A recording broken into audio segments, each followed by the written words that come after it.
Hey yo, going on? Still the weekend. Happy vernal equinox. Happened just on the 20th. I think this is the first day of spring, today or tomorrow. We have survived to another winter.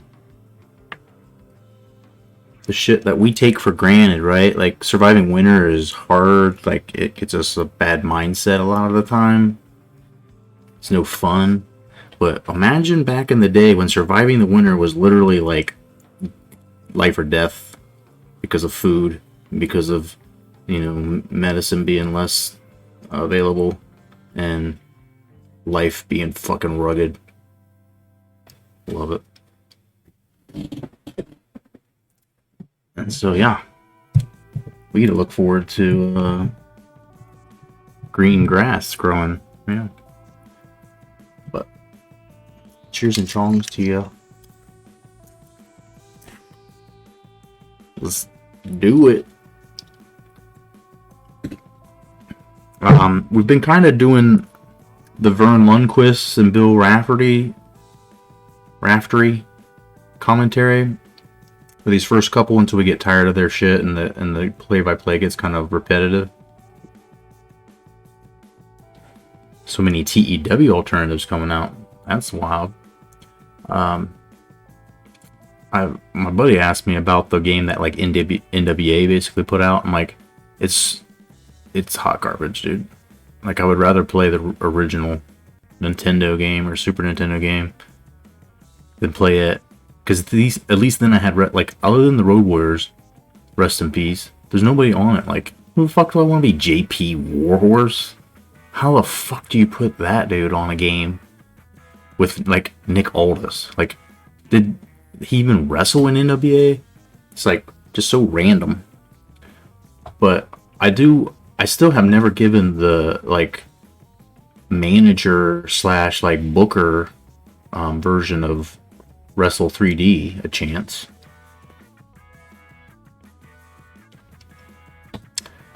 Yeah, we got the cap card, but it's like when I'm watching these basketball games, I don't think it's very exciting to see me. Oh, it's not turned on right. My camera's battery is charging. It's sitting in a different part. Pro Wrestling Sim comes out. I took a look at that. That sounds fun. I haven't heard of that one.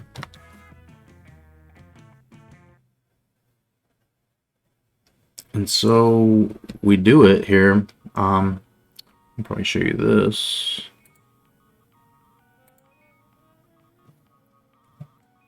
And we ran into a little snag I found out today. NC Central back in 2007 when this game was made was not in the MEAC. So we're well familiar with the MEAC conference because we've used Bethune-Cookman in it. We may, and this seems to be the easiest thing to do, there's NCAA, who in real life last year was the second place team, and they actually are on the game, unlike NC Central. So this may have to be changed. What's next is Xavier, Texas right now, and this game I still have to create the rosters for these teams. I've got the coach for Robert Morris ready to edit. I've got all the like name playbook bullshit figured out. This one I have to create. I have the stuff ready for those coaches.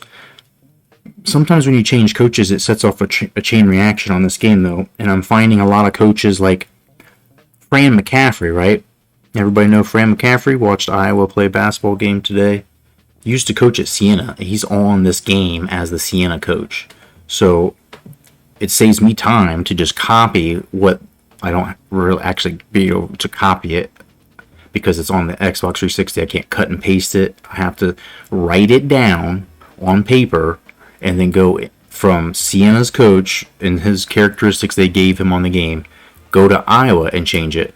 But Iowa's coach in 2008 was Todd Licklider, who is current day Evansville's coach. So I then need to write down, before I change the Iowa coach to Fran McCaffrey, I have to write down Todd Licklider's information and then go edit Evansville's coach, who IRL 2008 is out of the league and not a coach anymore, so he can be taken off the game.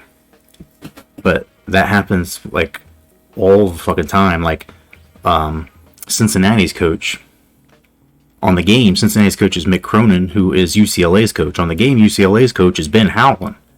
Ben Howland in real life is Mississippi State's coach. Mississippi State's coach on this game is Rick Stansbury, who in real life is Western Kentucky's coach. Well, Western Kentucky's coach on this game is actually North Kentucky's coach, Darren Horn. And so, does that sound fucking fun? You like that?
There will be no kids tonight. Wow. And a new World Wrestling Heavyweight Champion. Oh my goodness. How? I want to watch it again. Can I watch it again? I don't even. My proudest moment.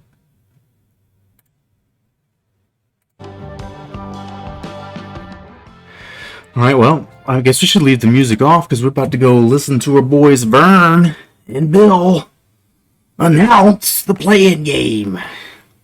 And I'll do some casual sideline reporting in the chat with y'all.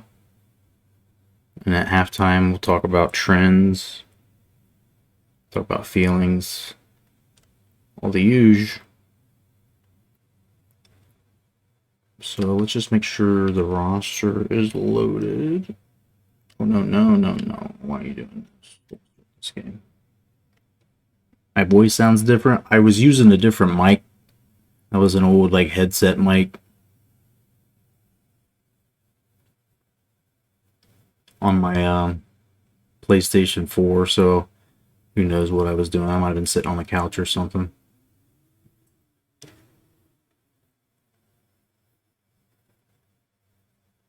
But I was fucking losing my mind that night. I'm like, is this for real?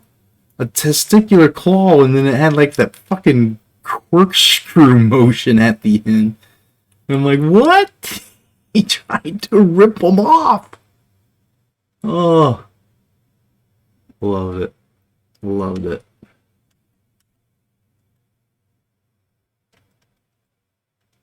I don't know why it's not letting me do anything right now. So, let's just load them up. Make sure the old roster is loaded.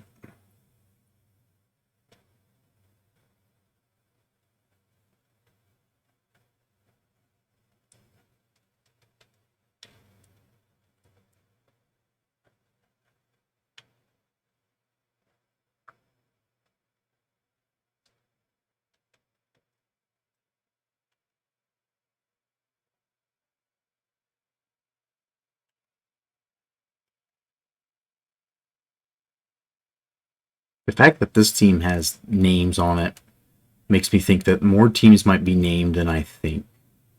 And that could be real good. Like Youngstown State's done. Wright State's like stacked. It might be crazy. Too bad they're not in the tournament, so it ain't gonna help. They're not gonna have a chance to fuck stuff up. But all these dudes are on here, so we might have less to do than I thought. Who are we talking about right now? Texas and Xavier, who would be in the A10 at this point.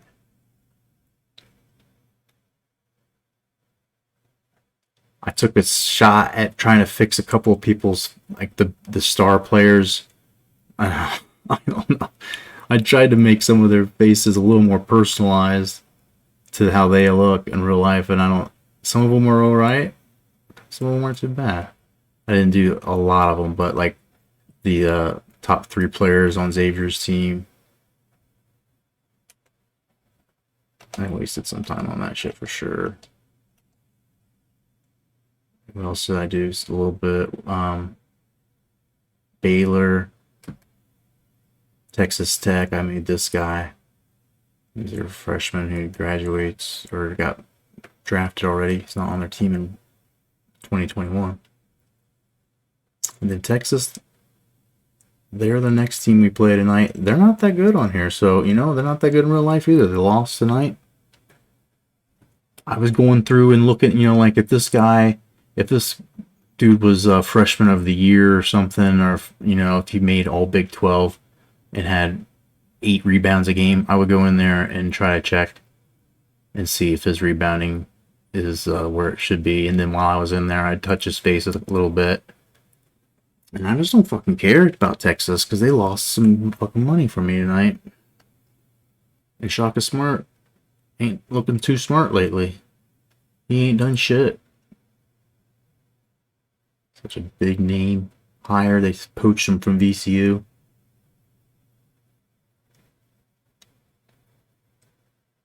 If you had Fire Pro on PC, there's this mod suite which has an option. Combine TEW. Oh man. This one's interesting. Alright, so let's do this game here. It's enough of me talking bullshitting.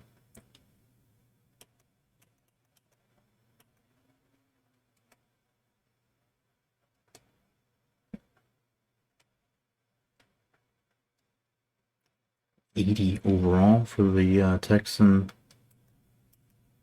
Texas team. Xavier comes in as an 82. A little better team unity. Let's see what kind of unis we got. Basic. Alternate. That looks basically like the same. Okay. White. Black. Orange. I do love the Texas nice clean white with that orange. Wouldn't fuck it up with black. Doesn't work.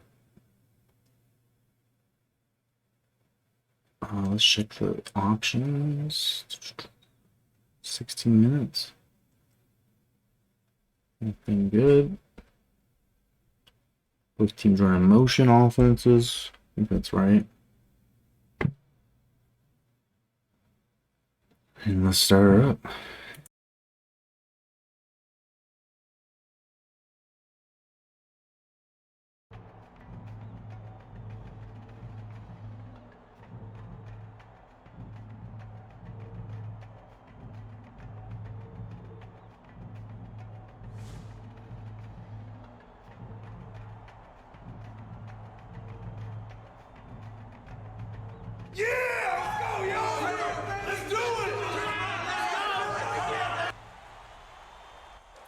Get ready for College Hoops 2K8. The Xavier Musketeers go up against the Texas Longhorns. This should be a whale of a game. Hello, basketball fans. We're here at the Frank Irwin Center. Along with Tracy Wolfson and Bill Raftery, I'm Vern Lundquist. Give us your take, Bill. There's a terrific matchup at the small forward position. Liddell is an excellent small forward. He's got that special knack for finding the open man, and he can pick defenses apart. Marshall is also one of the top small forwards in the country. He's such a hard worker out there, and he can do a little bit of everything. A great competitor, no question. Both of them are great competitors. It should be a compelling game to watch.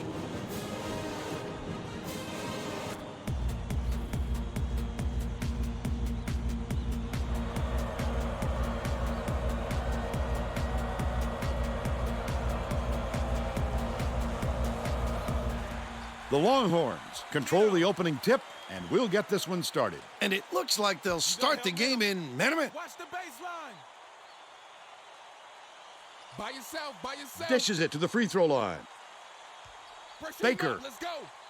scores the opening field goal, and they lead by 2. What you gonna do? Close out. Get the ball. Gooden hands it off. Side of open. Spread it out. Back door. I'm open, right side. I got him. Yo, kick it out. Dishes far side. Releases from 16 feet. Hauled in by Sims. Let's go to our sideline reporter, Tracy Wolfson, for an update.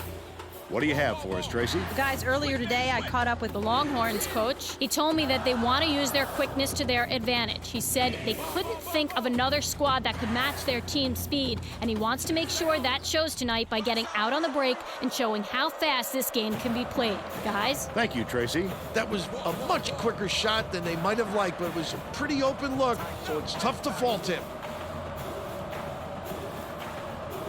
Carter. Ball.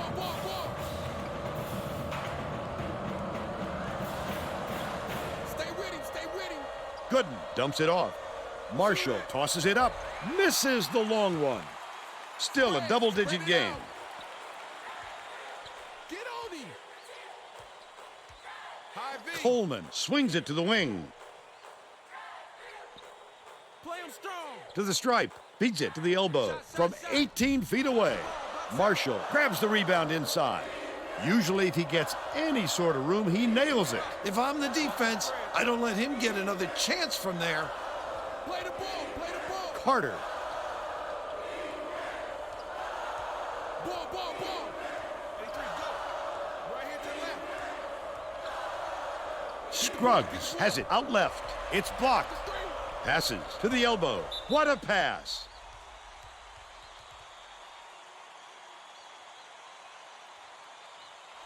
Shooting 2.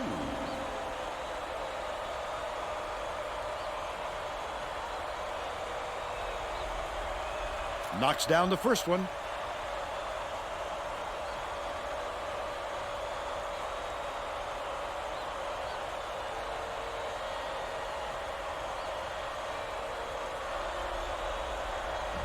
And he'll come away 1 of 2. About 13 and a half minutes left in the half. Tighten up on him. Open up, box power. Right here. Sims backs him down.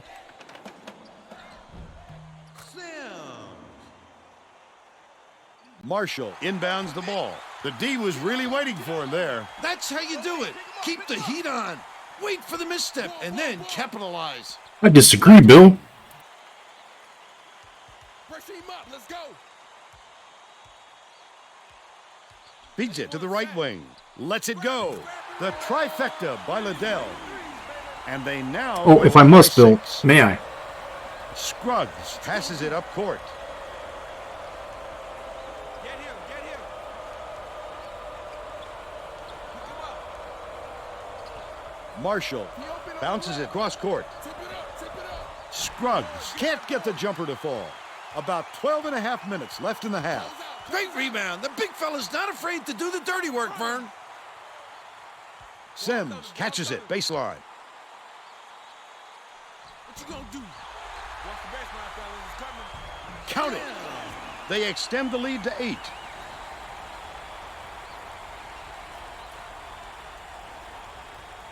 Sims dominating to start. Marshall inbounds the ball. They're getting set to inbound the ball.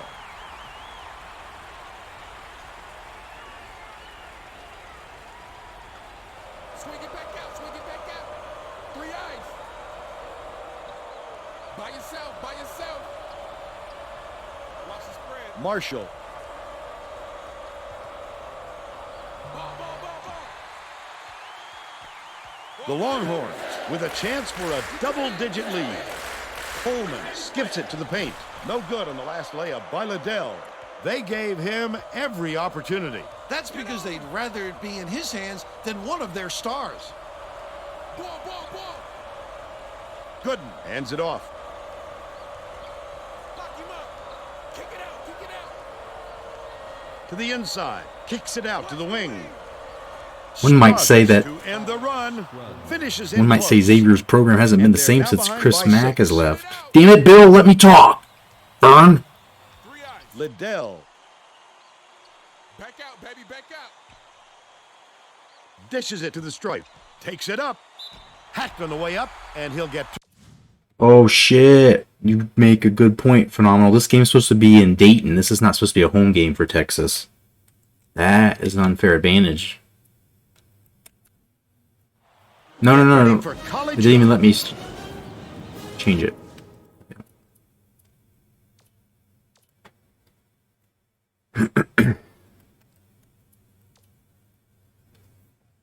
Must have jinxed James. Some people how people hate him. Hawks player landed. I mean, he has been incredibly lucky though over the course of his career. It's him and Jordan, both pretty lucky staying healthy. Game options. Here we go.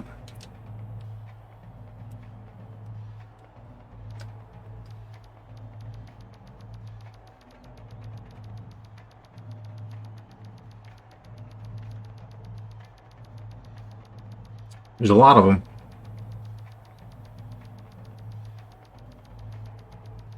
Jesus, man. Just imagine the time it took to make all these different stadiums. Or arenas, I should say. Did I miss it? If I missed it, I got it is.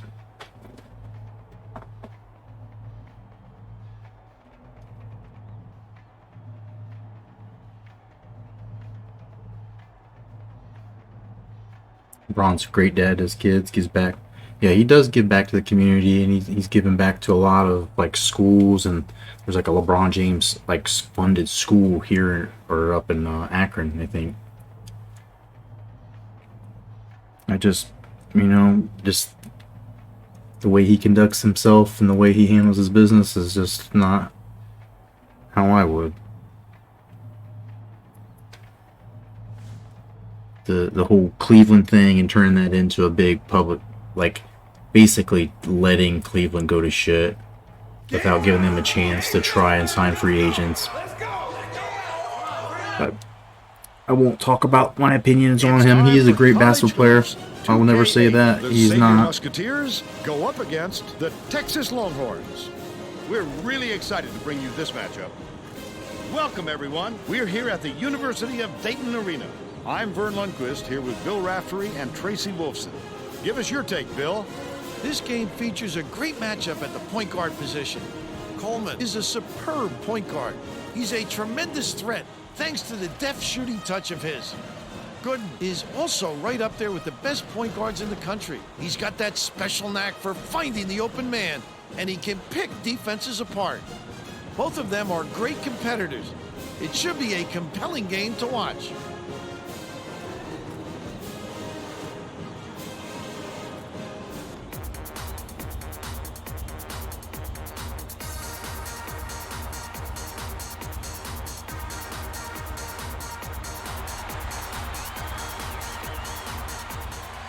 Texas controls the opening tip, and we'll get this one started. Feeds it to the wing. Number 13. Baker gets the board inside. Flip up and in on that. Damn, it seemed like it came on and fast forward. Quit working once the shot goes up. You keep fighting for those offensive boards to help your team out. Knocked loose, and it's gathered up by Sims. The D was really waiting for him there. That's how you do it. Keep the heat on. Wait for the misstep and then capitalize. By yourself. Check outside.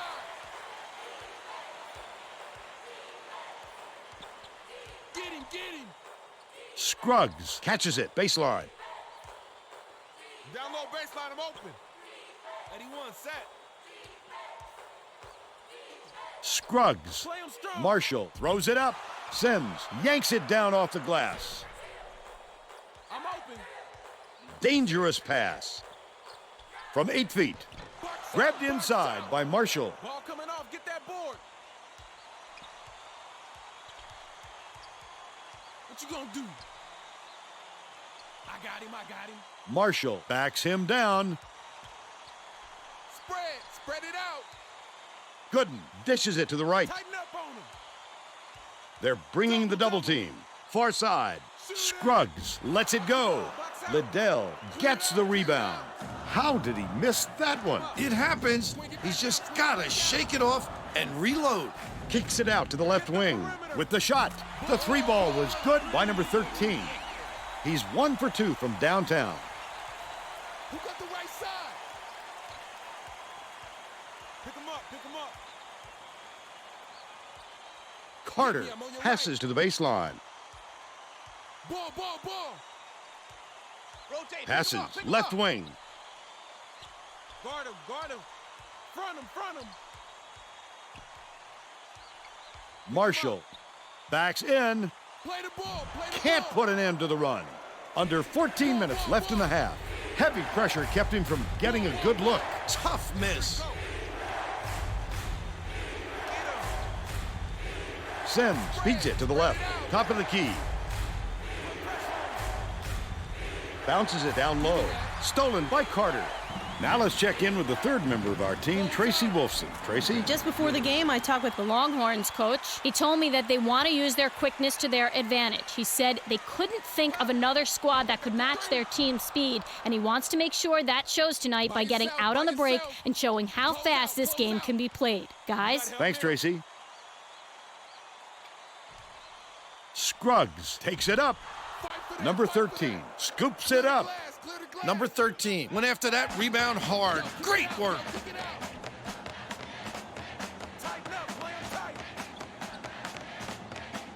Baker backs in. Get the ball, get the ball. Watch the wing, watch the wing. Yo, line it up, line it up. Watch the back. Dishes to the right side. Ball, ball, ball. Marshall goes to the crossover. Switch up, switch up. Fires the three. Gets it to fall. You can't stop that. They're now by 2. Sims inbounds the ball. About 12 and a half minutes left in the half. Stay with him. Pick him up. Back door, back door. Liddell gets it right wing. Here's the spin move. Skip pass, baseline. The steal by Marshall for the tie. Yo, yo, yo. Good job on the layup by Gooden. It's a tie ball game. Coleman brings it up the floor. They've got their defense, and it's man-to-man. I got ball, I got ball. Coleman Yo, dumps it baseline, off. Baseline. What you gonna do? Ball, ball, ball, ball. By yourself, by yourself. Coleman, the spin move. Incredible speed and quickness. Once he punches it into that extra gear, it's lights out. Get on him. I'm open. 84, pop out. Take outside. Scruggs Kick it out. Kick catches it. it far side. Spread it out. Play him strong. Switch man. I got your man now. Ball, ball, ball. Scruggs pulls the trigger. What a play. He followed his man right up and was able to get a hand on the ball. Baker leads him in. Takes it up. Reeled in by Marshall, and that's his third rebound of the contest. There was too much defensive pressure on him to take it to the tin with ease. They're going to double team him. Feeds it far side. Jones unloads. Liddell grabs the rebound inside. About 10 and a half minutes left in the half. He just didn't look comfortable on that shot, Vern, and you can see it in the result. Liddell has it left wing. Dishes, corner, takes a three. It was nailed by number 13. They're in front, 12-7. Gooden passes it up court. Both teams are making a few lineup changes.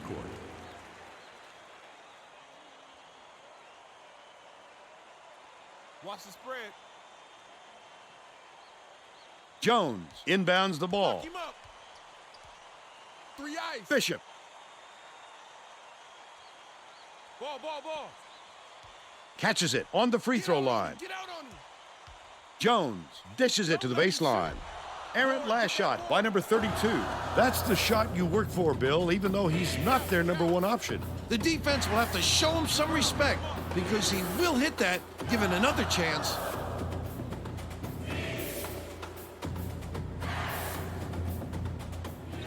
By yourself, by yourself. Right wing. Nice little crossover. Oh, beautiful pass. Bishop.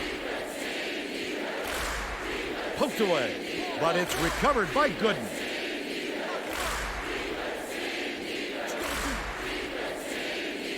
Scruggs has it right wing. That last shot offline from 20. About 9.5 minutes left in the half. Oh, the big fella with a tough rebound.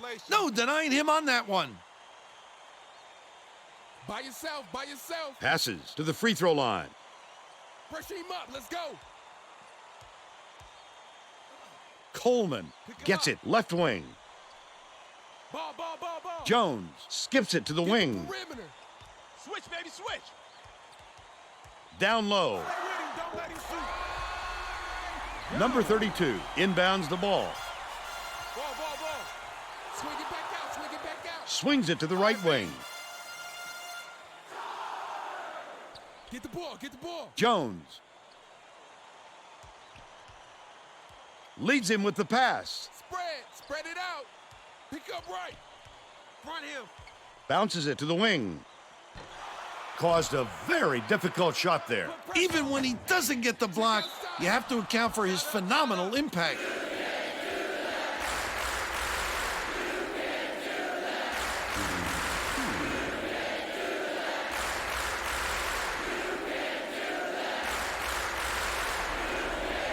Knocks down the first one. The Xavier coach may have to deal with some chemistry issues after those substitutions because that gives him a pretty inexperienced lineup out there.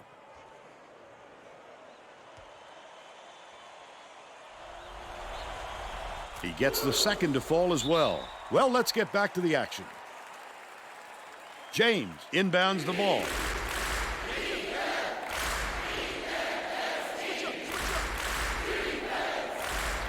Feeds, high post. Gooden.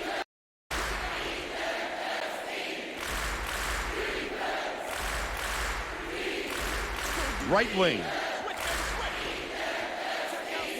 Feeds it to the high post. Number 32 releases. Can't put an end to the scoring drought. The Longhorns with a chance for a double-digit lead. That's not a shot you expect him to miss. I'd tell him to take it again if he gets the same look. Pick him up. Sims dishes it to the right. Grab the rebound. Williams can't extend the lead to double digits, but they're still out in front by 9. Stolen away by Coleman.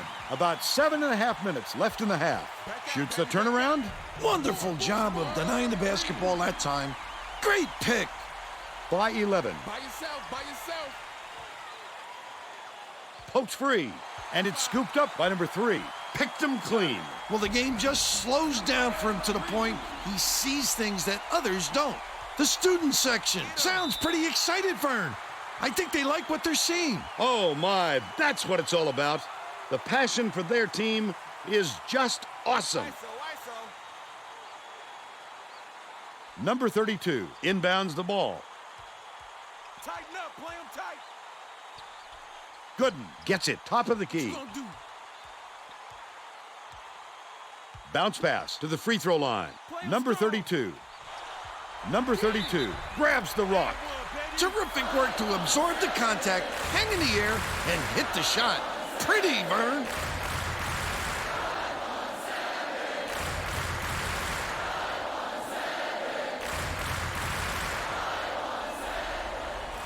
Can't convert the three-point play. Spread it out. Williams passes it up court. Kick it out, kick it. Catches it, right wing. Get on him. Ball, Williams passes it to the stripe. Sims goes up.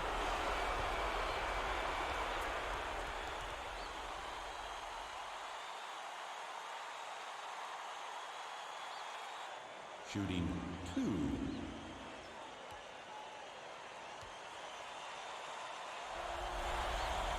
And he makes the first.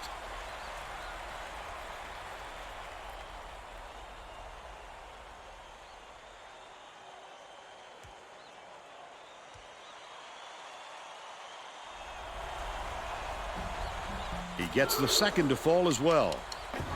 James inbounds the ball. Watch the wing, watch the wing. Eddie one set. What you gonna do? I got the 3. Stay with him, stay with him. Ball.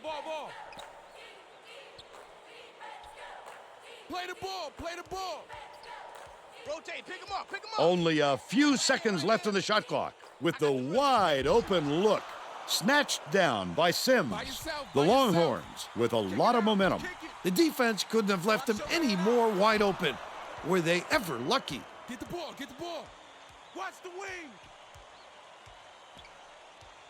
You got help Bishop. middle.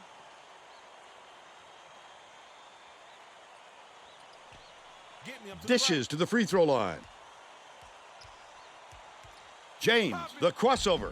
Their rebounding has been terrific, Vern, and that's the main reason they're leading in this game. Number 3 has it outright. Swing pass, right wing. Check outside. Get on him. Pick him up. Number Pick 3, up left side. Williams tosses it up on the mark from 17 feet out. They push their lead to 15.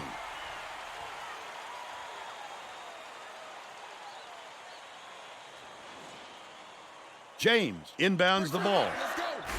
They're playing man-to-man here, Vern. Bishop dumps it to the paint. Close out. Baseline. Passes it to the inside from 20 feet out. Full net. He's got 2. Under 5 minutes left in the half. Ball. Back door. Williams beats it down low. By yourself. I got him. Dicey pass.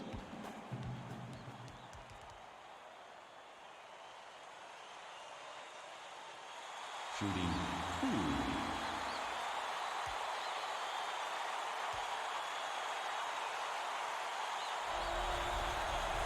Knocks down the first one. Both teams are making a few lineup changes.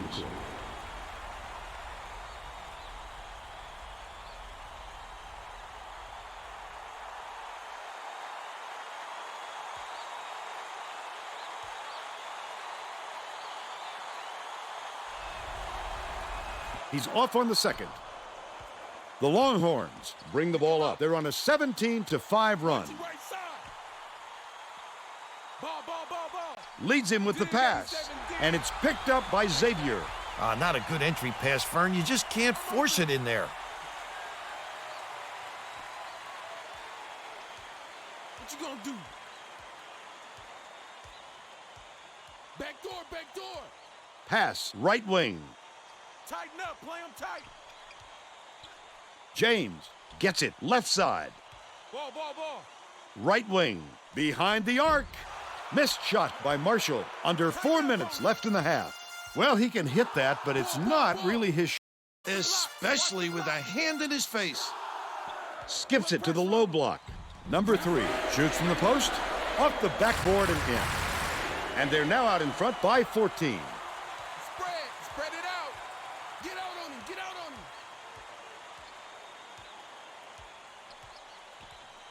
Number 32. Stay with him. Right side.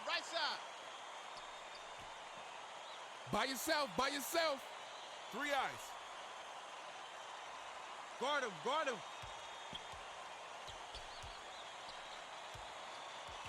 Ball.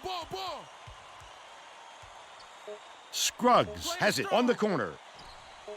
Can't get the three-pointer to fall. Goes up. It's good. We've got a full house today, and this crowd is ecstatic. They're up 28-12. Dumps it to the inside. Spread it out. Scruggs hits it, but they're still behind by 14. I got ball. Yo, kick it out. Liddell What you gonna catches do? it in the paint. Lock him up. Down Number low, 3 baseline, I'm passes open. to the left side. Pick him up. Number 33 hands it off. Fellas, it's coming. Cross court. Number 13 takes the shot. Misses the three-pointer. They still have a 14-point lead. The perimeter. Fires from 11 feet out. Gets it to go, and he's got a chance to add one more. He's either got to foul hard or don't foul at all. You can't just give up easy three-point plays. Xavier looks like they want to put some more experience on the floor, and they're bringing on the senior for the freshman.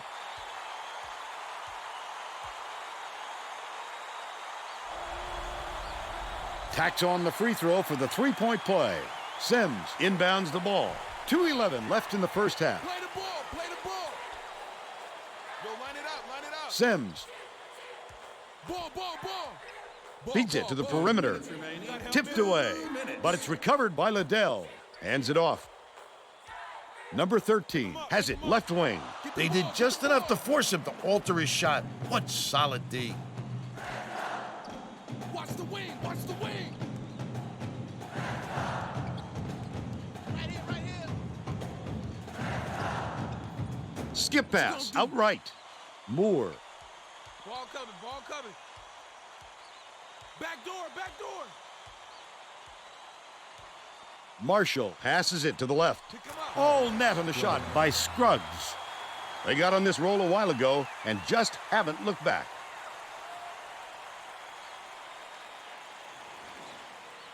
Get him, get him. Coleman brings it up the floor. By yourself, Liddell by yourself. tosses it up court. Number 13, he gets hammered, and he'll head to the stripe. Shooting 2.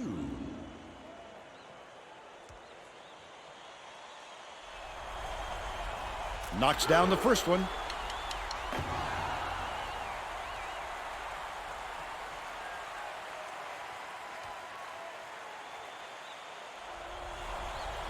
He gets them both. James inbounds the ball. There's no question what kind of defense they're in, Vern. Minute. He open on the left. Switch, baby, switch. Dishes to the left side. Ball, Scruggs ball. Throw it. bounces it to the right corner. Put pressure on him.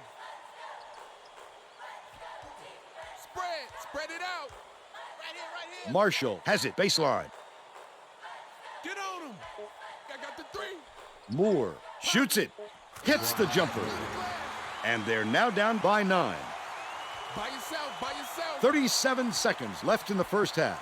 Get the ball, get the ball. Get him. 2, diagonal.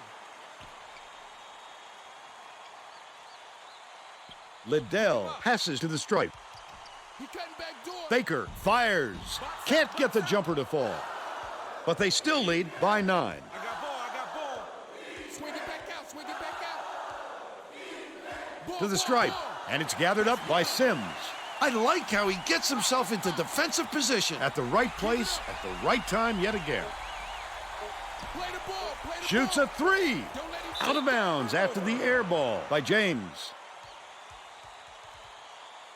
And that 3 would have changed things. We'll make some substitutions. Liddell inbounds the ball. First half comes to an end with the score 30-21. I'll take it from here, Vern. You can see Texas is shooting at a much greater clip. Xavier has not shown any signs of life, really. He started to get it together at the end there. Paul Scruggs was 7. But the size of Texas is just intimidating. Xavier, they're not really even trying. And that's changing their game as they find themselves trailing by even more than they are currently at times. So things are not looking good. Player of the half is Sims. Is that what they were saying?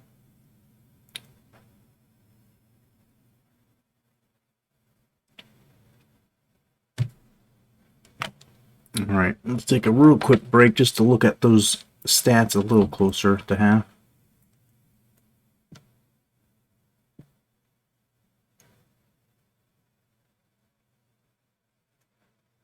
There you see it. Febris. Is this guy any good in real life?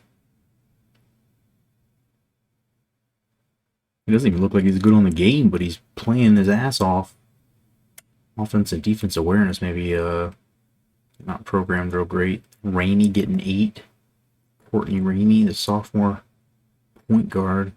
A- potential. Future might be even brighter than we see it now. And Xavier just struggle bust. Look at this field goal percentage. 3 of 9 for Scruggs, 1 of 4 for Marshall. Marshall's their key. If he's not getting it going, it's not getting going at all. 9 of 25 shooting, only a 1 3-pointer. And that ain't going to get it. That ain't going to get it. Slow pace, you knew it was going to happen. You know how Shaka Smart likes to slow it down now, as opposed to the way he used to coach used to like watching him play at VCU, like coach at VCU, and the chaos defense, the press, and the just absolute like nonstop trying to get points off of turnovers. They play much more relaxed, much more grindy. And when you play slow and grindy and you play against a team like Abilene Christian who wants to go slow and grindy and that goes right into their hands, you end up getting beat in the fucking first round. I have to defend Ohio State a little bit in the fact that they got beat in the first round because Oral Roberts had the leading score in the country. Oral Roberts was the best free throw shooting team in the country. Those are really good things to have come March Madness in an overtime game. And Abilene Christian was good, kinda. I mean, like, there was this sense, I think I did pick them to upset in one of the brackets, but that just shouldn't happen. It shouldn't happen. Ohio State got outworked because they didn't make adjustments, and I guess Texas could be said the same too. Yo, loaf of bread, what's going on? Man, I used to fill in the names for this game years ago. It's a lot of work. We still have a couple a lot of teams to go, but for March Madness purposes, we get, only have to focus on a few of them, and a lot of them are done already, the big schools. It's just the smaller ones that I got to do, and I've been trying to put the names of coaches in as well. I don't know why I'm doing that right now, but it seems important to me. So we would be doing the whole bracket, but after the play-in games, the game only allows you to do one play-in, and there's 4 of them. So 3 of them have to be done outside of the actual bracket in the game. And once we do that, I got to have all these rosters and everything updated. So after this game, I'm going to be spending quite a bit of time doing that. And then we will hopefully be able to see Robert Morris versus somebody. Robert Morris versus North Carolina Central. But Loaf of Bread, thank you for that follow, man. Welcome in. We do a lot of this. I have a legacy I've been playing with Florida International. Not doing too great. Once these rosters are updated, I'd like to start a new legacy with them. And this is all 2020. I've also got NBA 2K8 where I'm planning on making the 2020 NBA roster so we can export them out. So lots of roster editing, and I'm doing it the most inefficient way without like hex editing or anything with a computer. Just doing it on here, sometimes streaming it if you ever have problems sleeping. Come on in. Oregon State to the Final Four. Pac-12 looking amazing. I thought the Pac-12 was shit. And I'm like, how does Oregon State get into the championship and then like win for their conference? But like UCLA's played in game and then won tonight. No real surprise. I don't think BYU deserved the seed that they had. But yeah, Oregon State's looking good. Oregon got a free pass. Speaking of VCU. Shame Santa Barbara lost. Yeah, that was a good game. Creighton, I mean, people got to remember that Creighton is a school in fucking Nebraska. I don't care if they're in the Big East or not. Like, they're subject to having some teams that are beaten. Like, I don't think of them as a true Big East team. Like, you wouldn't expect to see Villanova lose to UC Santa Barbara. Maybe this year, but probably not even this year. I don't think. Just dusted off my PS3 in this game. Nice, hell yeah. PS3, man, if you are familiar with Operation Sports, our good friend SD in here might be able to help as well, but PlayStation 3 has 2021 rosters out there. Pretty complete. I have it on Xbox 360 here, so 2020 rosters are much more complete than the 2021. So I also feel compelled because 2020 didn't get a tournament to do this, and so the community for Xbox 360 just didn't get it done, so I'm having to finish it. You're an insomniac? Oh yeah, yep. 343. It's 2:43 here, so it must be out there in the eastern part of Canada or South America somewhere. Nonetheless, nice to meet you. Appreciate you coming in here. We also play some NCAA football. We do some wrestling stuff, TEW. We were just talking about trying to sync up TEW and Fire Pro. It's something I've been trying to work on for a while. I used to play out of the park baseball, still do whenever the feeling is right. What else do we do? We used to do Twitch Sings. We don't do that anymore.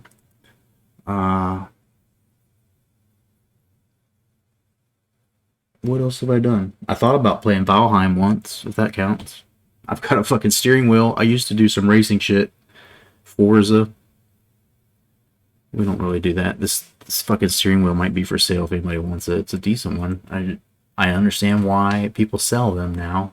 You spend a chunk of change on it, but then it's so hard, like, to just be halfway in it, right? Like, you have to be all the way in or not, because you have to get the setup, right? Like, I had it set up to my desk, so every time I didn't want to race or do something, it was annoying. I'm like, I hate this fucking thing being in the way.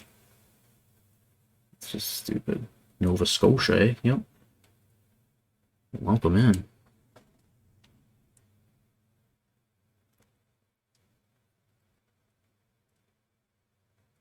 Not tech inclined. I wouldn't know how to get the roster. Yeah, I mean, it's really not hard though, so I wouldn't talk yourself out of it if you really are interested. It basically takes a USB thumb drive that can hold 5 gigs or so. Not even that, probably. Put it in your Xbox for the first time with the menu screen on, and I'm not sure if PlayStation 3 is the same way or not, but Xbox, you put it in and then you tell it to format it. You should have the file on your profile or roster should be saved in your hard drive on the Xbox, and you just move it to the USB. You take the USB back to your computer, and then the downloaded roster you move to that folder, overwrite the profile, put it back in, load it like you would any other roster, and now you've got internet rosters. Nice sparkling internet rosters with usually no problems. I don't know what kind of viruses I could get in my Xbox that I wouldn't get on X2,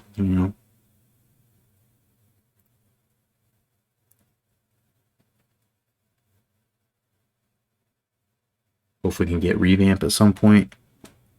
The Xbox revamp situation is so messy, and I haven't talked myself into doing the emulator, but it's always an option, especially summertime or so once the football bug starts to eat me. Get Euro Truck Sim. I think, yeah, I've thought about getting Bus Sim. Just fucking do some crazy, like, late night bus runs on here. Put some music on. Fucking turn into, like, Otto from The Simpsons. I'm down with that life. Does ASMR? I do, or who does? LF Fun Emporium. Does this sound like it? I don't know. I'll try that. I'm open to doing that. I didn't know that I was good at it. You see WW 2K14. Get it? Hell yeah. I don't really get to the shops very often, so I check on eBay every once in a while, but get those real good finds. You need to get some garage sailing too.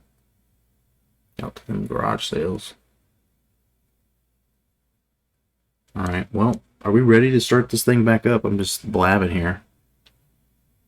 Check the stats. Wait, we didn't check the stats. Yeah, we did check the stats. For both teams, though? Did I check them both? Coleman? Yeah, I think we did. If you all ready, we'll fire it back up. Yo, Solar Chris G. Hi. Welcome in here. Welcome to March Sadness. We are in the play-in game still. I've still got quite a few rosters to edit, and we're working on it, but So far, so good. I guess I can show you this. For anybody who hasn't seen this already. We're right here with the Xavier Texas game. The top left. Texas Tech, NC State at the 77-72 last night. We are keeping track of the stats and things in the Discord. If you're not already in our Discord, there's a channel for Hoopers. And I just take a screenshot of the stats after each game. We're throwing them in there. So you can see these orange play-ins. That's what we're working with right now. Texas Tech earned their one. This game right here is earning a spot to play Penn State. And then we will have Robert Morris, NC Central, maybe tomorrow, maybe Monday. It might be more like a Monday thing. They'll be playing Gonzaga. We've got an issue with NC Central because this game is so old, it doesn't have NC Central on it. So the MEAC champion may have to go to NCAA, who was second place last year, and also requires very little photoshopping to put A&T on here. And so it seems like the right thing to do because we don't have an option. And then Prairie View Siena, the way that this game's mechanics work, you only have one buy or play-in game. So it's a field of 65. It didn't expand to 68 until later, I guess, in history. And so Prairie View Siena will be that play-in game to go against Kansas. Is that right? No. This is for Gonzaga. And this is for Kansas. Which makes some sense. Robert Morris and North Carolina are closer to the Midwest than they would be the West. And Prairie View's in Texas. Siena. So that doesn't make sense for Siena either, but fuck it. That's what it is, dude. That's what it is. That's how it shakes down. I looked and found many different projected brackets on the internet and consulted with a friend and brother and an expert, and also changed something. What did I change? I want to put this on here, the logo at the bottom. That's it. That's all I did. Well, I colored it. I put colors on there. And the original bracket, if you hit exclamation mark sadness, the original bracket, already put these names in for us. So I mean, like, I could save myself the trouble of having to edit 3 of these small schools who probably won't even really matter at the end of the day. But that ain't me, man. That ain't how I operate. So yeah, this is the what if. This is the give 2020 a chance to dance. March Sadness. We actually are giving the March Madness that never happened. So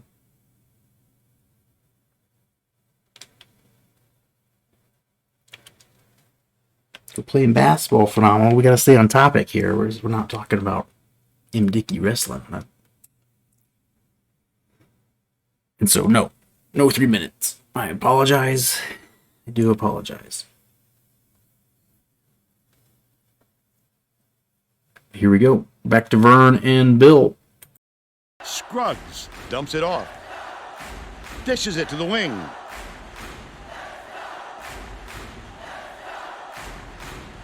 Carter catches it on the stripe. Scruggs with the shot. He rips down the rebound. Number 13 from long range. It's in. He's shooting 50% from beyond the arc.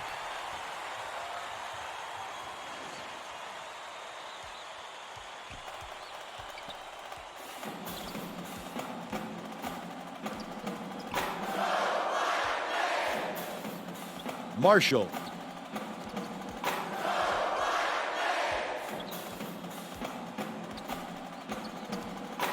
Gooden dumps it off. Jones passes to the corner. It was drained by Gooden. 7 points, and he's his team's leading scorer. right wing.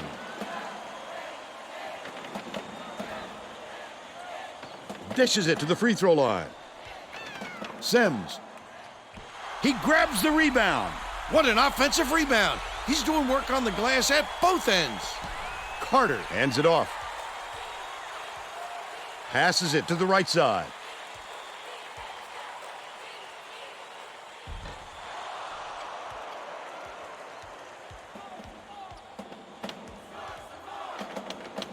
Shoots the three. Gets it to go. He's 2 for 4 for the game. Gooden tosses it up court. The Musketeers with some abysmal stats. Stolen by Liddell. I'd love to see that. He was lurking around, then pounced. Such a thief, Vern. Listen to the crowd, Vern. This kind of excitement is why I love college basketball. No good on that last shot by Gooden.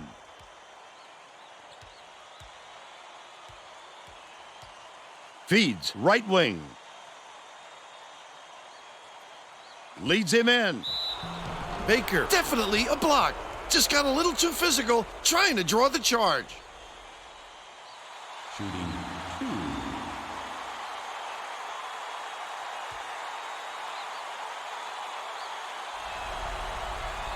And he makes the first.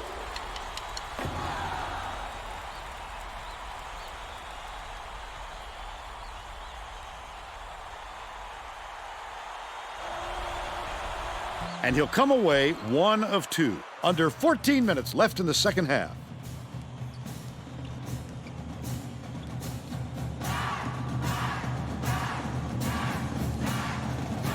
Jones backs him down.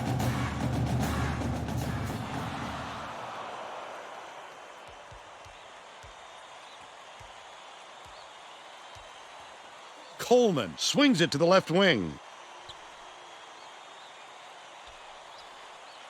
To the free throw line. Feeds it to the wing.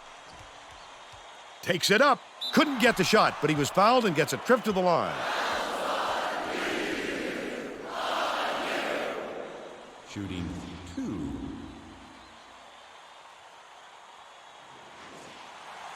I love the PA announcer. Shooting 2.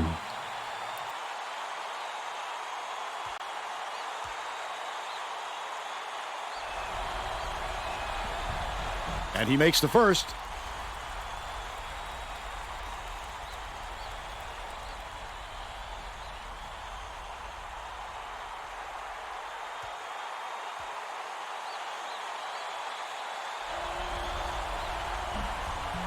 He gets the second to fall as well. Carter inbounds the ball. Xavier is really struggling. It looks like they're playing man-to-man. Marshall backs down. Dishes to the high post.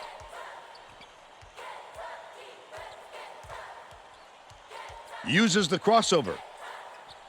Jones has it on the elbow. That last shot missed from just inside the arc. That's another rebound for a team that's doing a great job on the boards. They've got a big edge there today.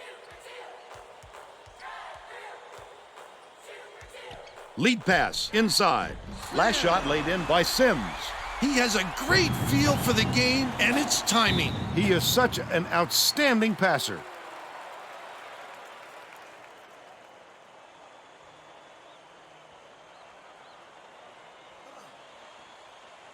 Gooden.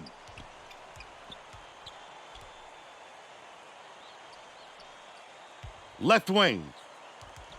Marshall goes up, hangs and hits. He's shooting 33% for the game.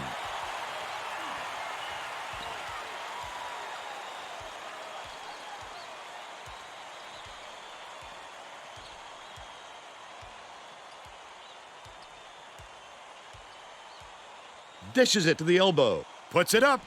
The three was drained for 13. 14 points, and he leads all in scoring. Marshall.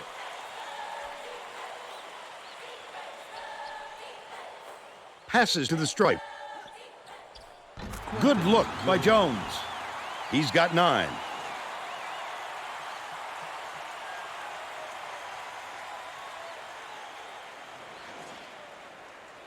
Liddell inbounds the ball. Coleman passes it up court.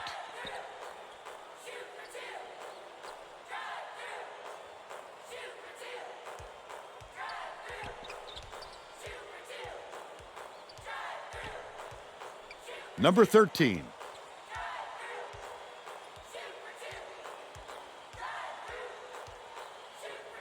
Liddell from downtown. Baker snatches the offensive rebound. The last layup was dropped in by Coleman. What a look. How sweet that was. The Musketeers down big.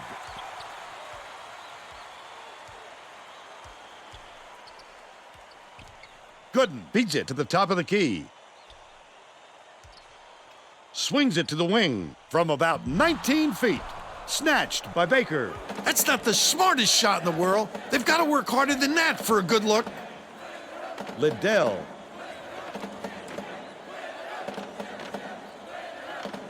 Dishes to the free throw line.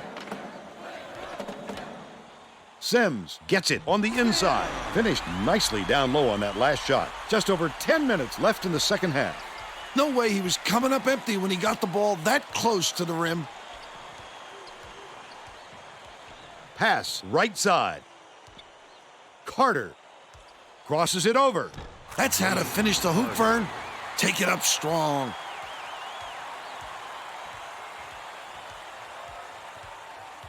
Has it right wing. Liddell skips it to the free throw line. Baker takes it up. Almost a three-point opportunity. Instead, he'll go to the line for two. Third team foul. Shooting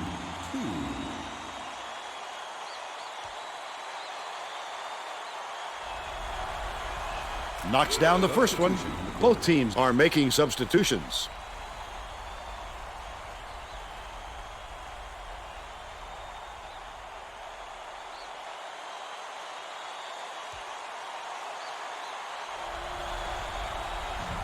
He's off on the second.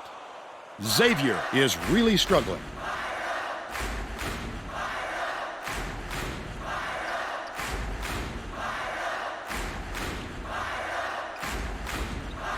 To the stripe. Passes it to the elbow. No good on the jumper by Gooden.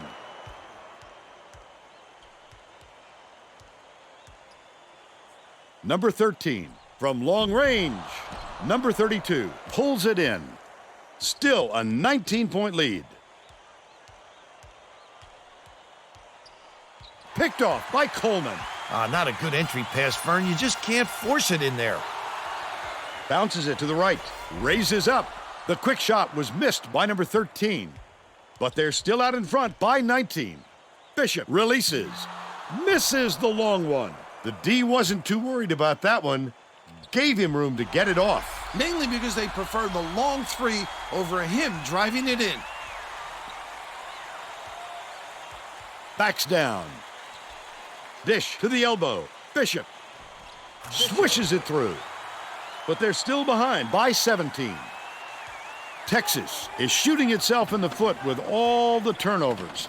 Tracy has something for us. The Longhorns coach is not sugarcoating the issue. He told his assistants, our fundamentals are abysmal, and then added, the only players I want on the floor right now are the ones that can take care of the ball. Thanks, Tracy. Coleman dishes it to the left. From deep, nothing but net by number 3. By 20. Number 32 inbounds the ball. They're set up in man-to-man.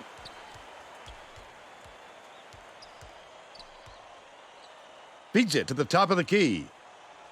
Bishop from 18 feet away. Got it. They're now down by 18.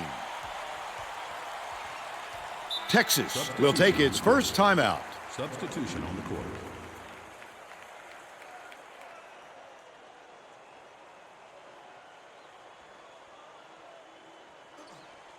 Liddell dumps it off. Leads him in. Liddell snatches it down inside. The Longhorns will get this one back. Boy, what a good deflection. He didn't get the steal, but he's still disrupting the offense. Skips it to the left.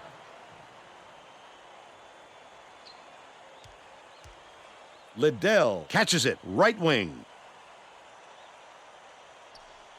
Pass to the stripe. Coleman has it, baseline. Jones pulls it down. He flew in to grab it off the window. Offensive rebound is about desire and anticipation. He's shown plenty of both.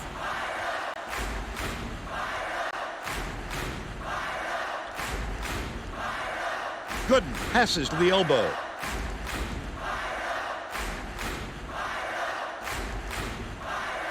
Swings it to the right wing. Bishop. Gooden gets it, left wing.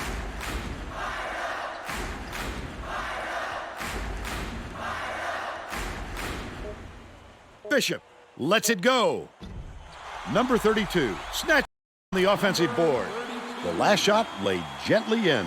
He gets up close and personal and closes the deal. Leaves no room for error and no room for anybody to do anything about it.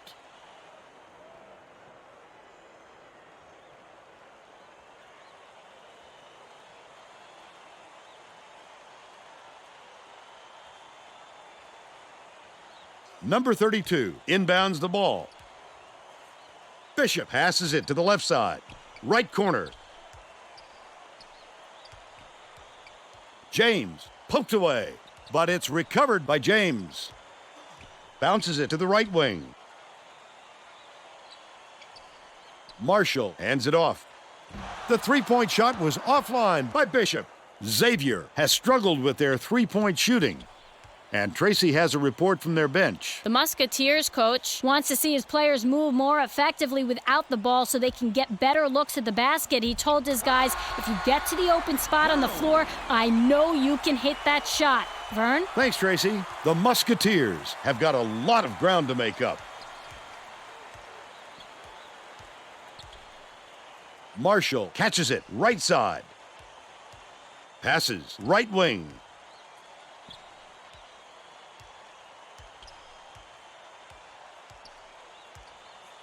Number 32 has it on the elbow. Gooden connects. He's 5 for 7 for the game.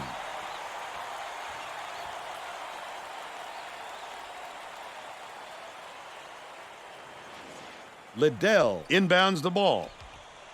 The Longhorns were the last ones to touch it, and they'll turn it over. Oh, Vern, there was no communication on that play. This team needs to start playing together, not as individuals.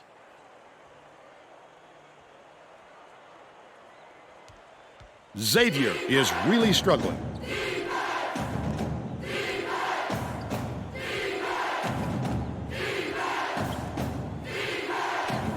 Right side.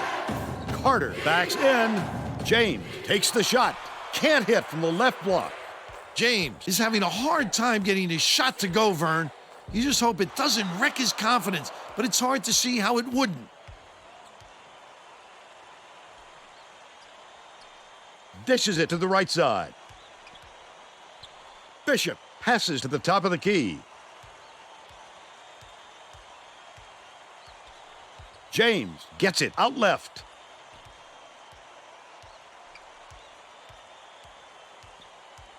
Swing pass, right wing. Scruggs catches it, left wing. Canned by Bishop. He's 1 for 4 from deep. I think these fans are getting excited, Vern. They're making some noise now. Both teams are making a few lineup changes.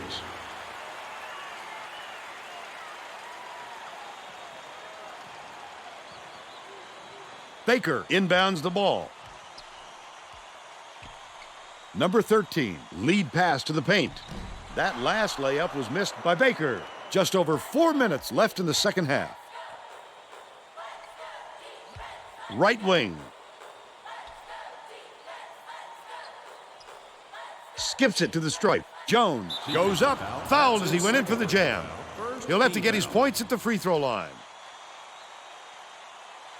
Shooting 2.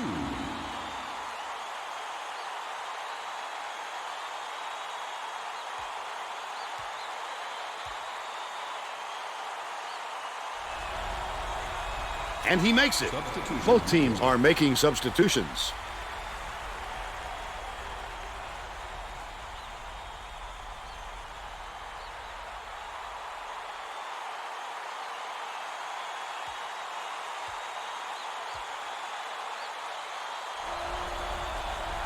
and he'll come away 1 of 2. Liddell beats it to the top of the key. Knocked loose, but it's recovered by number 3.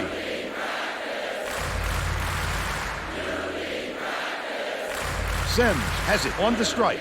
Number 3 pulls the trigger, cans the open look. Both teams are going to shake things up a little bit with some subs. Marshall inbounds the ball. He's doubled up. Carter passes it up court. Gooden takes it up. And here's the State Farm drive of the game. This guy is fun to watch, Vern. He can really fill it up.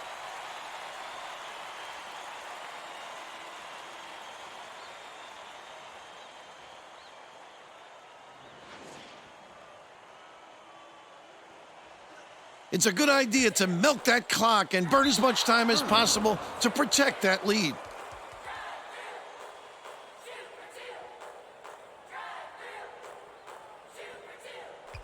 Just over 3 minutes left in the second half.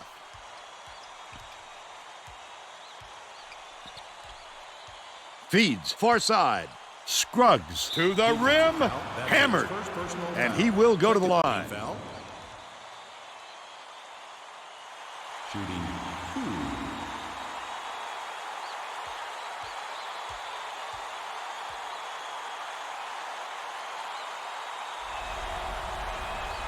Can't sink the first.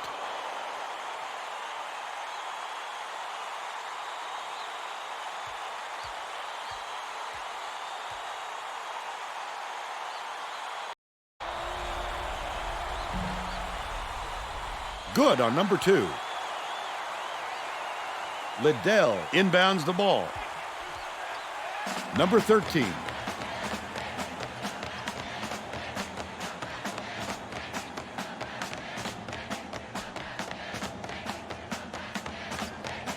Bounces it to the wing. Knocks it loose. Out of bounds. Touch last by Xavier.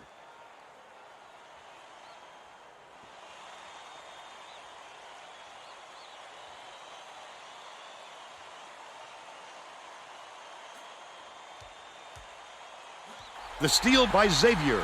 2:45 left in the game. The D was really waiting for him there. That's how you do it. Keep the heat on. Wait for the misstep and then capitalize. Backs him down. Releases from 16 feet. Snatched off the boards by Baker. Wow, his mid-range game is generally solid. He can't believe it, and I can't believe it. Sims. Baker gets it, baseline. Fouled hard, and he'll take a trip to the line. That's his 3rd personal foul. 4th team foul. Shooting 2.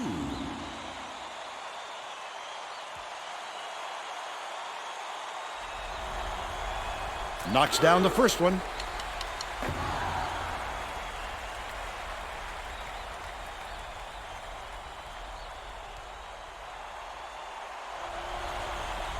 He gets them both. Jones inbounds the ball. Xavier is really struggling. Bounce pass, right wing. Jones catches it on the elbow. That last basket was nailed by Gooden. He just rose up and nailed it. That silky smooth release does him well from that distance.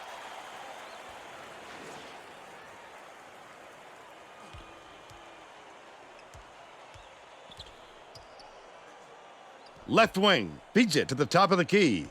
Liddell.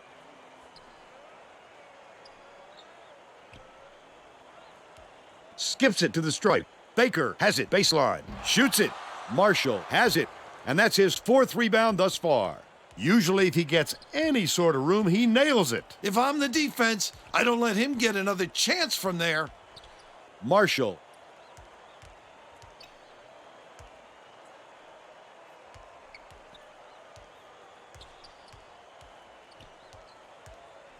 Gooden dishes to the top of the key. That last three ball was drained by Scruggs. Coleman tosses it up court. Bounces it to the free throw line. Baker takes it up.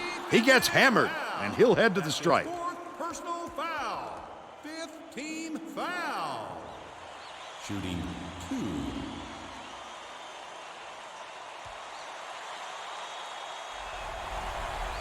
Off target on the first.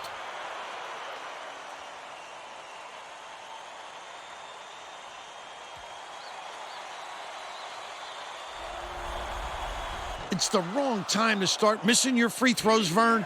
They sure would like to pad their lead. Gooden with the shot. Misses the three-pointer. That's another rebound for a team that's doing a great job on the boards. They've got a big edge there today. Baker has it top of the key. Swing pass, left wing. Hands it off. Liddell. From deep. Corralled by Carter. Xavier takes it up court. It's deflected, and it's scooped up by Liddell. The steal. Oh, the quick hands. Before they even knew what hit them, he made off with that one. Gooden raises up. Can't get it to fall from downtown. And that's the ball game. The Longhorns knock off Xavier 60-50. And now it's time to show you our player of the game. 12 rebounds on 1 of 5 shooting. Will Baker, freshman, had a couple key buckets. 4 assists. He was, Now let's go back to Greg impactful nonetheless, for today's sure. version of the Pontiac game. But that's the kind of game this was, that a guy that goes 1 of 5 shooting I'm Greg Gumbel, is and your we're going to bring you our MVP, Pontiac most outstanding game-changing player of the game. performance. It's no secret that getting momentum on your side is one of the keys to winning Give me my basketball dilly games. rods. The Texas Longhorn took off Give on me- a huge give me the scoring run dilly. that all began on this play right here. Yeah, if you bet This on sparked that. the run that simply broke the back of the opposition. Thank you, Greg. This is Vern Lundquist for Tracy Texas Wilson and Bill Raftery. Is your We winner. hope you enjoyed this presentation of college hoops on 2K Sports. So let's launch Discord real quick. I have not been streaming with Discord on because it just seems to slow things down a little bit. Everything, every little bit helps or hurts. But if you're not a member of the Discord, there's no reason you can't be if you'd like to. But what we do is we announce who wins the games. And we put the stats in there. So if you don't catch a stream, or if you're curious who wins a game, you can go out there if you'd like. Or you can do other stuff out there, like talk to people, I guess. We talk a lot about wrestling, real life hoopers. If you ain't feeling very good, you want to laugh, we might even be able to do that.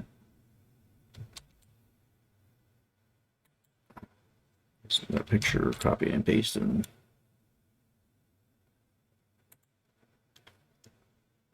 I pushed the wrong button. Let's try again. You're looking at the winner Texas's stats here. Trying to cut a screenshot of it.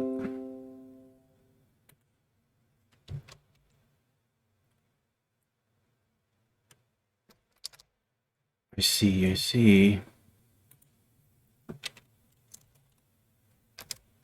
What's happening here? Texas. 60. That was a low scoring game. But Texas gets it done.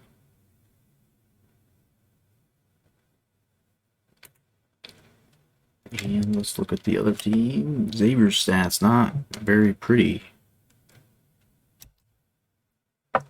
People may be asking me not to take a screenshot of that as Xavier's season comes to an end.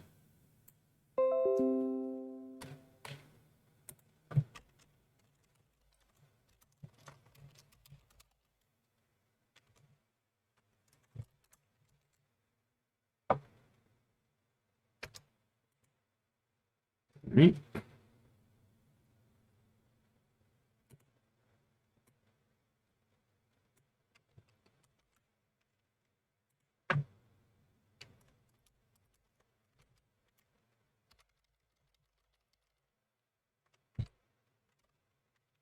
I don't know which region that was. South region.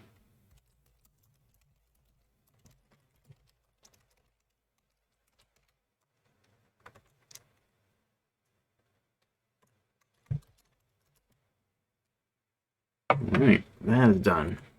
And yeah, I mean, I'm not gonna lie to y'all and say that the rest of this is gonna be very fun because I am now editing fucking rosters. We've got to get Robert Morris,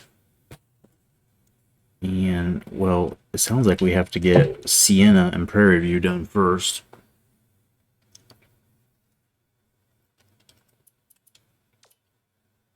And there ain't gonna be nothing fun about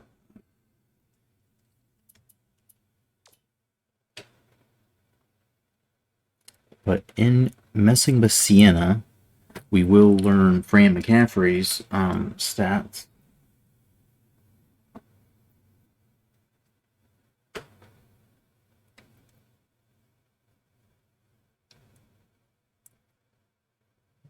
We talked about Halloween Havoc 98 and we get caught back up with that.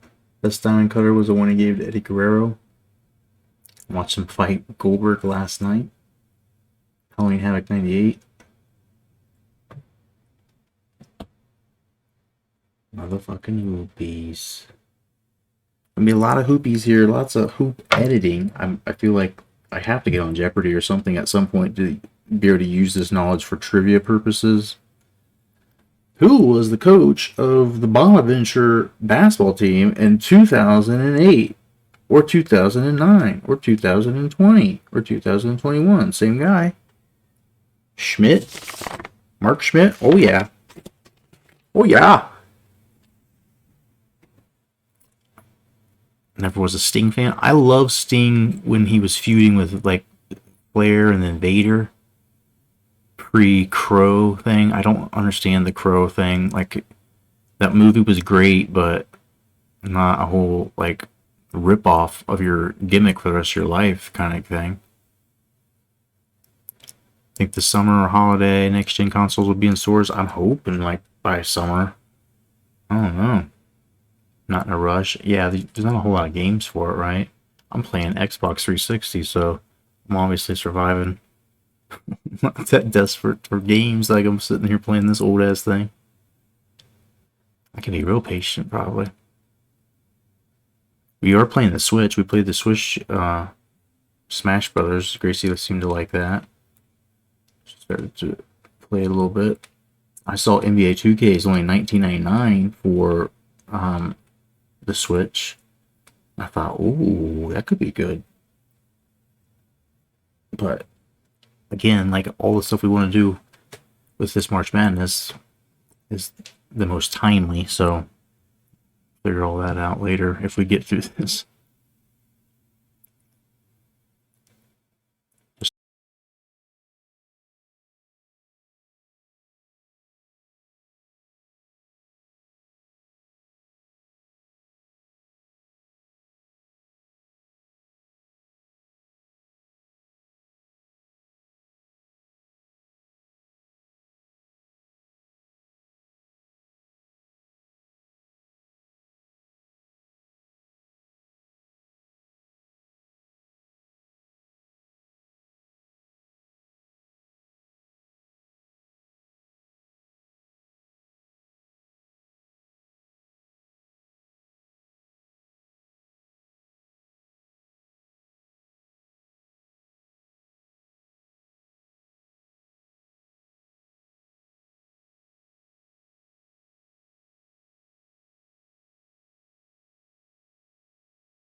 actually Fran McCaffrey. So unfortunately, I can't take his characteristics. Like, I wish I could just change his, just make his coach a different place, right? We can't do any of that without hex editing. So what we have to do is basically just, I'm going to copy this down on paper. I'm going to write down that Fran McCaffrey, in theory, this is 2007, and we're trying to pretend it's 2019-2020 season. So he's 12 years older, 60. All right, cool. And then his skin is 6, suits 3. We got 6'3", 5". He's 6'1".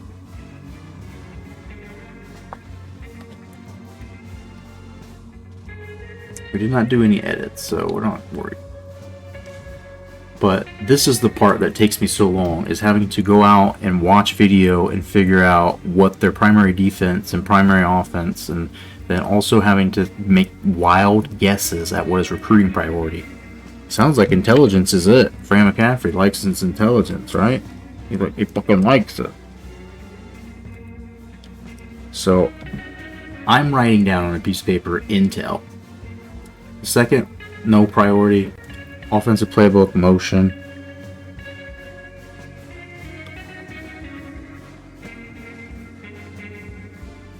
And man-to-man.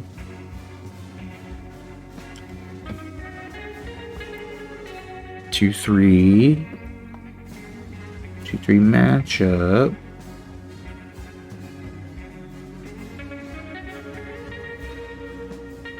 Okay. I don't know if that music's too loud. And then, yeah, sometimes a 3/4 for press.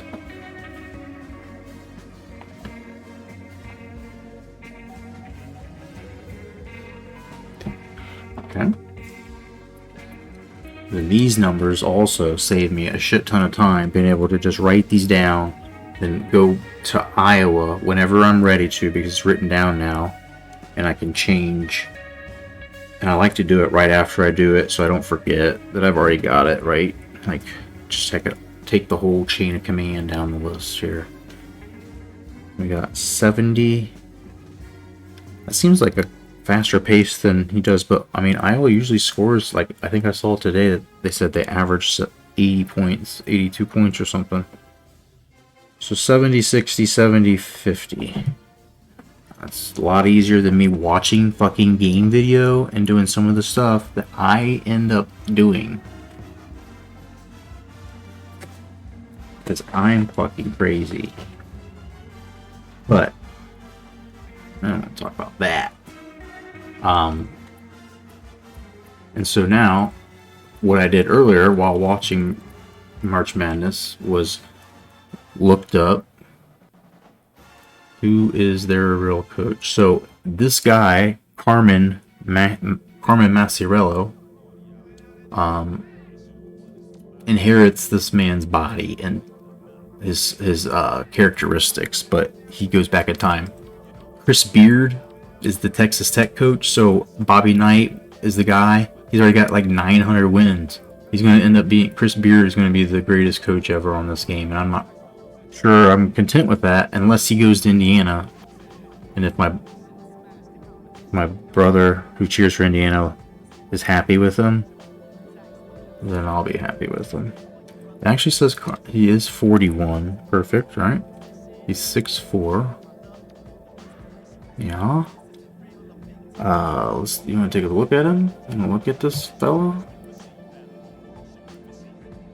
Let's find you some pictures of him.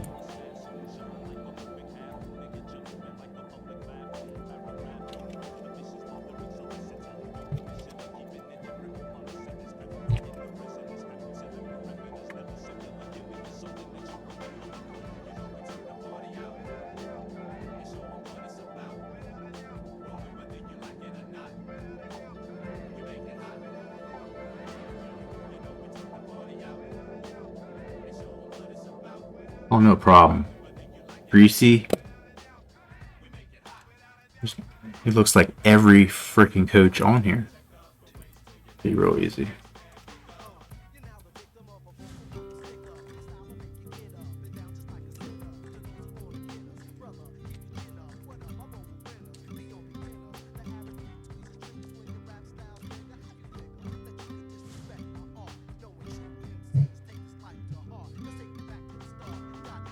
Patriots scoop Geno Atkins. I mean, be a good pickup. They're spending money too, so would surprise me. It's a good move. Upscaling will make the files bigger. That's why I need 2 terabyte. Yeah. Imagine Joe Burrow and Browns. Damn, yeah. Throwing it to all them fucking receivers. He's got good tight ends too. Happy with Baker. Could be much worse. Could be Andy Dalton.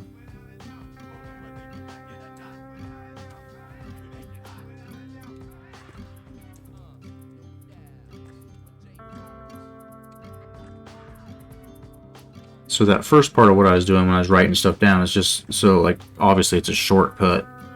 It makes sure that the guy's not lost to time. I do still have the original 2008 roster from the game, so he's still in, like, could be looked up. I mean, it would be much more cumbersome to go back into a different save and fuck with all that. So, but now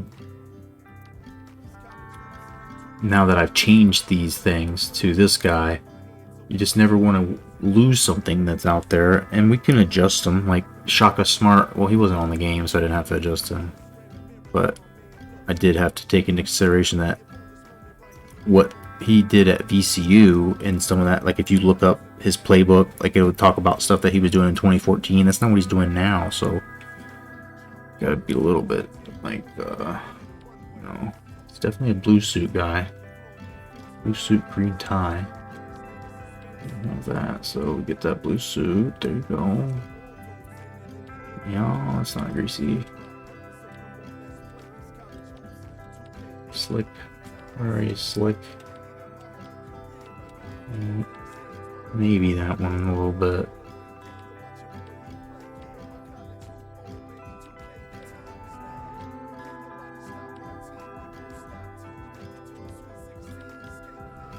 His hairline is like, we gotta find something close to that, alright? Oh, that.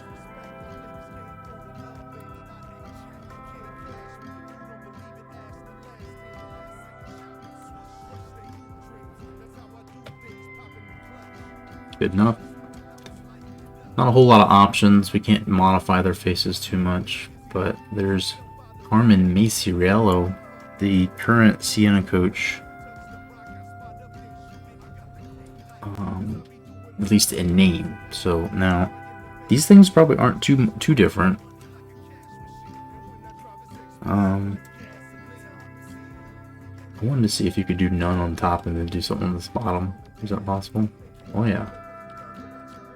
Oh. Defense. It's like a second kind of thing.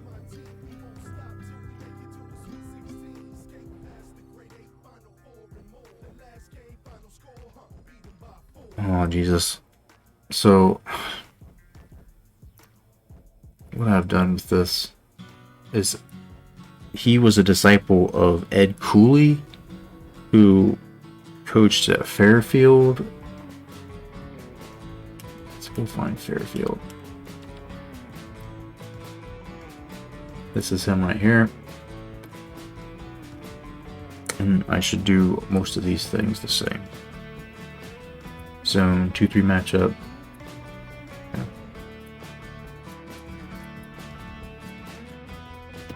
And the Reds thing specifically that he doesn't play as slow as his predecessor. He's broken with tradition a bit there. And he does like to rebound, so he's trended more towards that. Alright. 30, 60, 40, 90? Yeah. can still hear the game music shit. Sorry.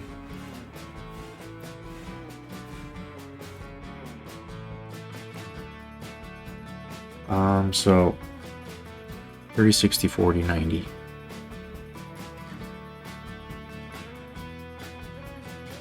$30, 60, 40.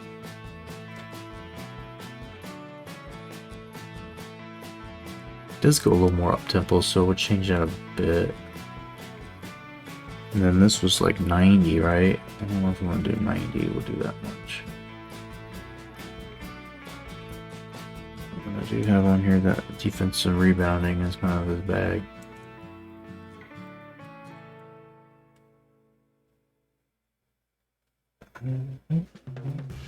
Flex offense. And it was zone first.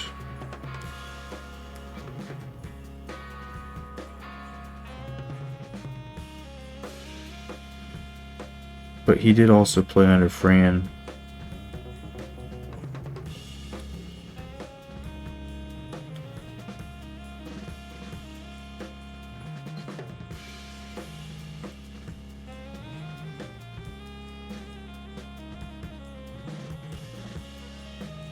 What is this for the other guy? Shit, dude, I'm fucking getting myself confused. 60-40. Yeah, we're pretty true to that. Alright, I feel good with that. It's like a mix perfectly between the two, and that kind of makes sense, I guess, because he had said he evolved into, you know, his own style of sorts. So we gotta do Harley Fuller. This guy's gotta be Harley Fuller.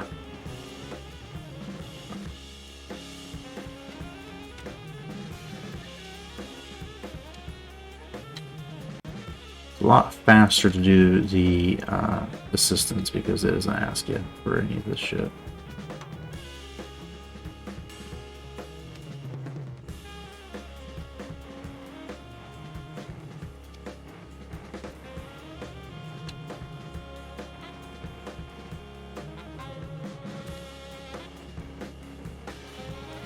Report was Bears offered Seattle a big amount for Russell. I'm sure Seattle wants a King's ransom. Yeah.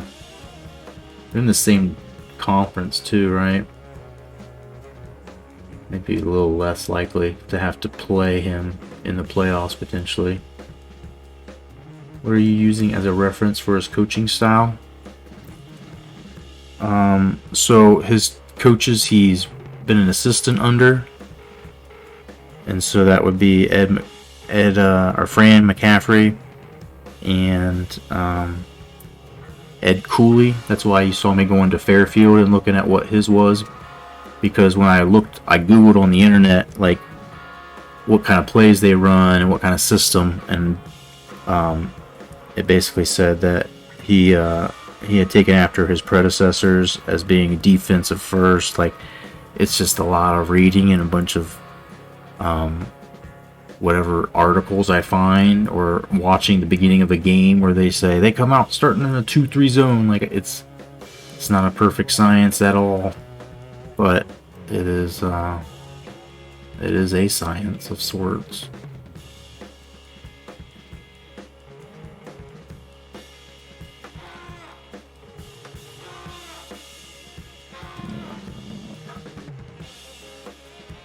So let me show you what this fellow looks like.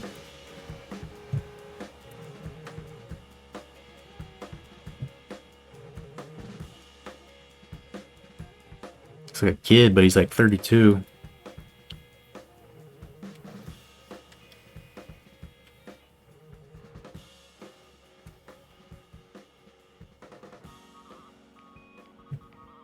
Bad tailoring on that suit there. His cuffs hanging out too much.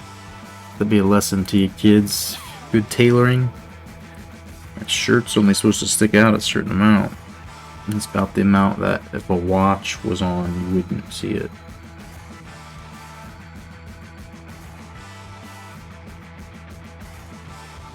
"32 years old, 6'1". Let's get him some short, cropped hair.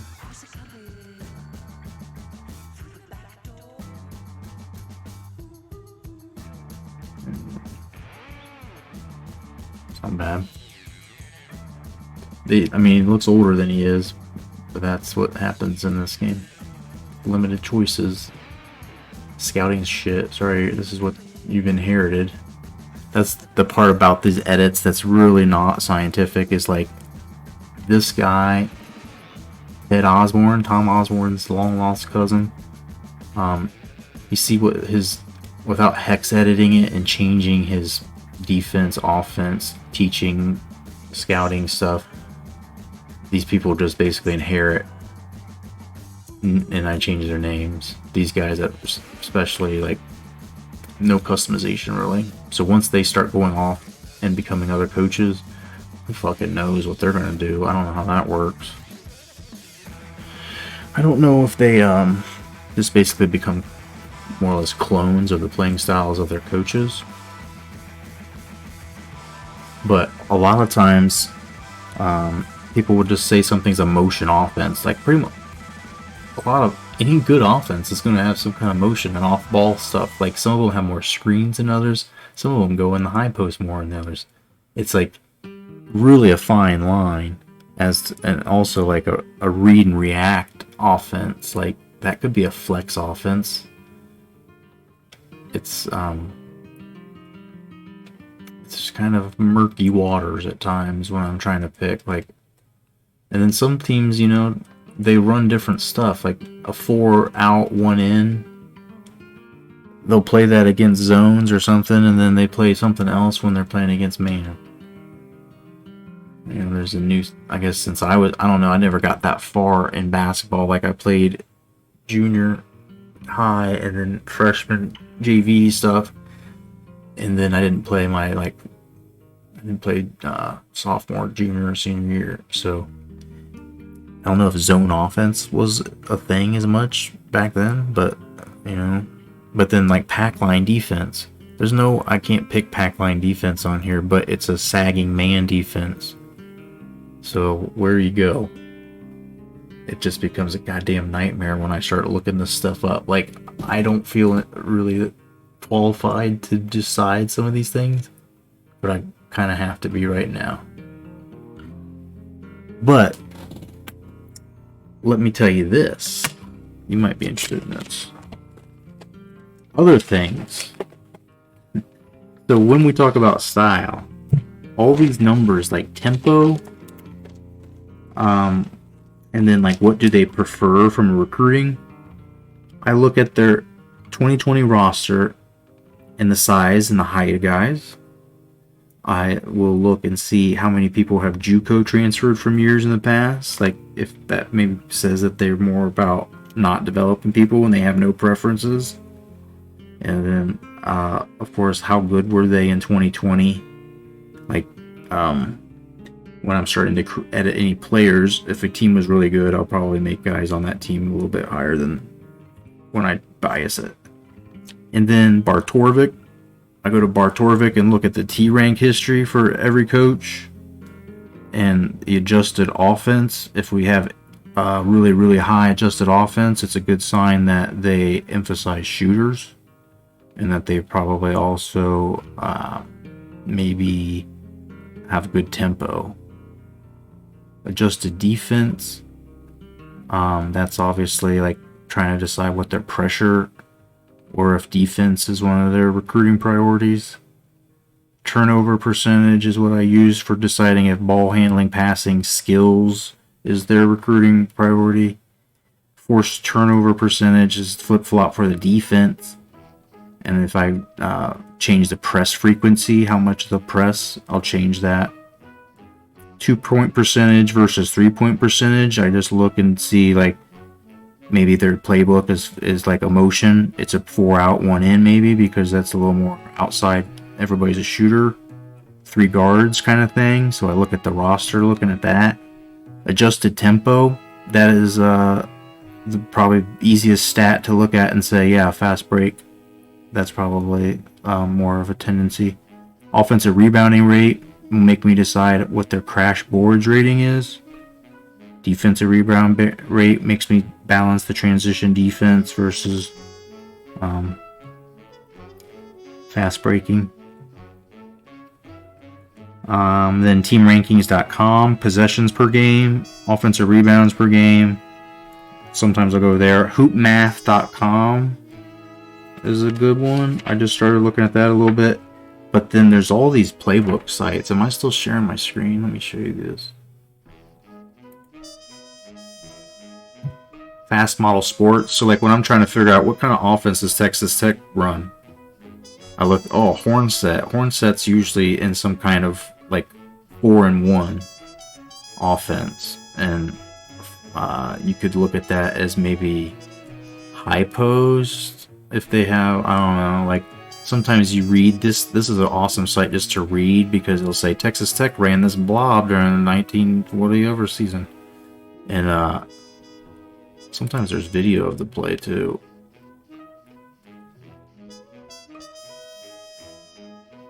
But this looks like a stack offense, right? I would call that a stack offense. And I think I did pick Chris Beard as a stack. Am I wrong? I might be. I would love to have people in here when I'm doing these edits try and help me do them. Because, like, sometimes I have to look up a bunch of shit to learn that, like, Mike Izzo runs whatever. And people know that off the top of their head. But I've done the research. I've looked and crunched all those numbers and tried to be like, is he a 50 or is he a 60? This statistic right here makes me think that. Here's another site. This is still Fast Model. I'll read stuff like season previews, like to see like, he's got no players above 6'8", so he's probably not fucking prioritizing height on his recruiting, huh?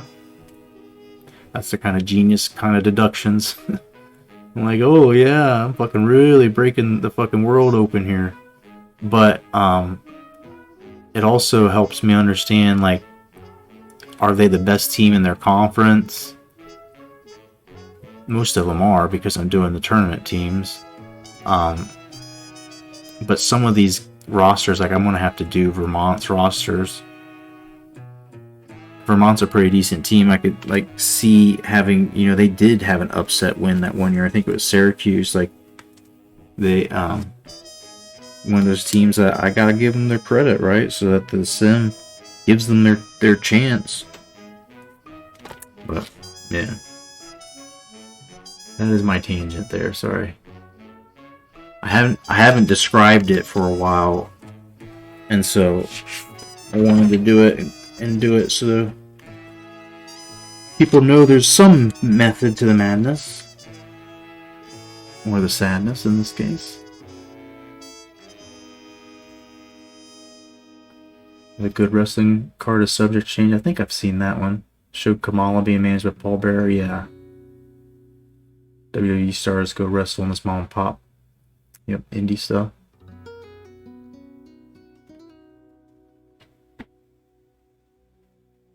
I know my ball. I wouldn't say that.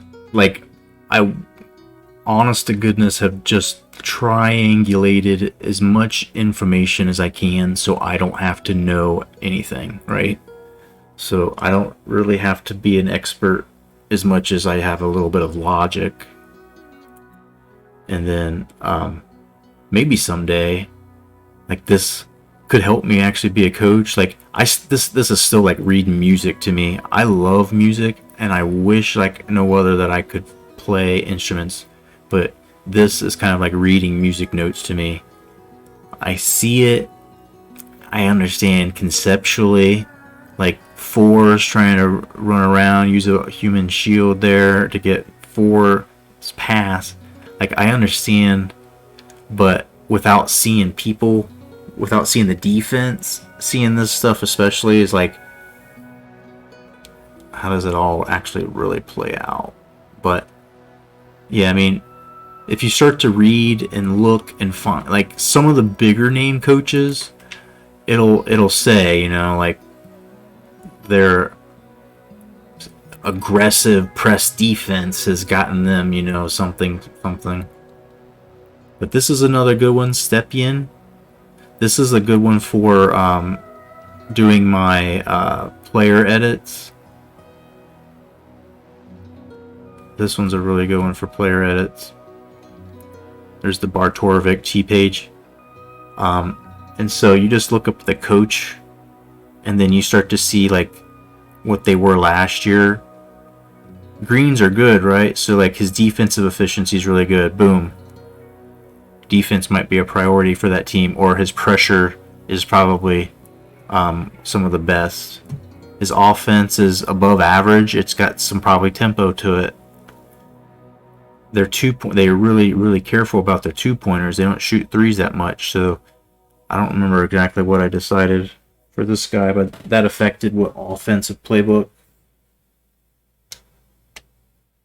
He probably runs some kind of motion. That's always a safe bet, but because it's more 2-oriented, it's probably not 4-1 or something like that. I don't know. There might not be as much logic as I just made it sound like, but... And then, of course, sports reference. Here's how, like, this is the easiest way to find coaches, and, like, boom, Texas school history. I always look at this and be like, okay, who's the coach on the game right now? Bobby Knight. Oh, shit. Well, he's out of the league, so I know I don't need to write down his stats. But then Chris Beard is a disciple of Bob Knight's. A lot of this stuff is pretty close. So I then do my research like I was showing you to say, oh, well, look, his offense efficiency is a little bit more. Maybe I should take the tempo up. He's a little faster than a Bobby Knight tempo. Like, just tweak it. And then, like, I've got lists of players or coaches. This list here, like, is all the people that are in their job that, like, Bob Huggins started when this game was made. So it says he's in his first year. I don't have to change him, right? I just had to add his name and get the most current assistant coaches. So I've been just tracking all those down to avoid having... So I've got, like, all these coaches, like, pretty much exist on the game in their current job still. Or like Sienna's coach, where we wrote down Fran McCaffrey, and then we'll go build him on Iowa. But then Iowa's coach needs to be written down so we can go put him on Evansville. And then I'm not even doing the ratings. I'm just basing it off what someone else did a long time ago. But it's wild, man. It's fucking wild. Probably lose my job because I'm preferring to do this instead. And I'm okay with that. Or it's just going to take longer. It'll produce a shit ton of content with me being able to stream a game or two every night for the next fucking millennium. So maybe by Christmas we'll have it done. We're going to get it done. We'll get it done. We'll get it done. We'll get it done somehow. I'm telling myself this, trying to talk myself into believing it. Alright, this fella's 52 years old.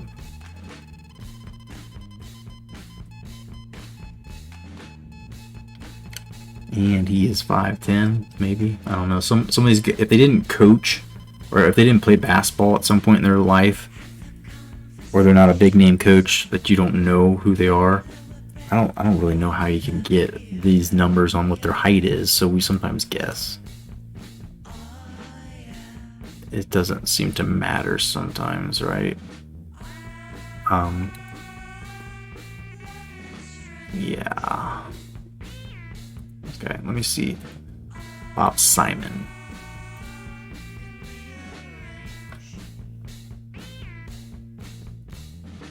Alright, so he's shorter. We can do deductive reasoning to say he's shorter than Carmen Maciarello, who's 6'4". And so I guessed he was like 5'10". Let's see that picture again.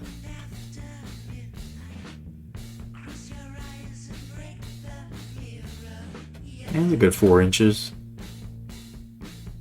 Yeah, it might be 5 inches, yeah. I'm good with it. Alright. And he's just got this little fucking keeper elf looking thing going on with his face there, so let's do that. This isn't bad what I got right now. That ain't too bad.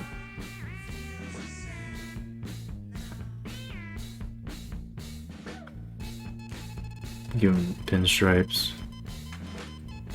Why? I'm wearing that black suit. Right there.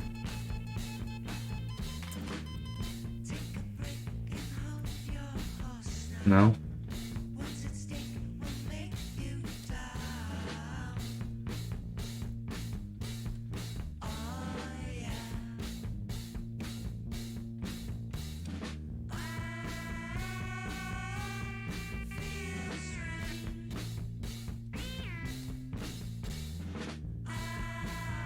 There, that's the one.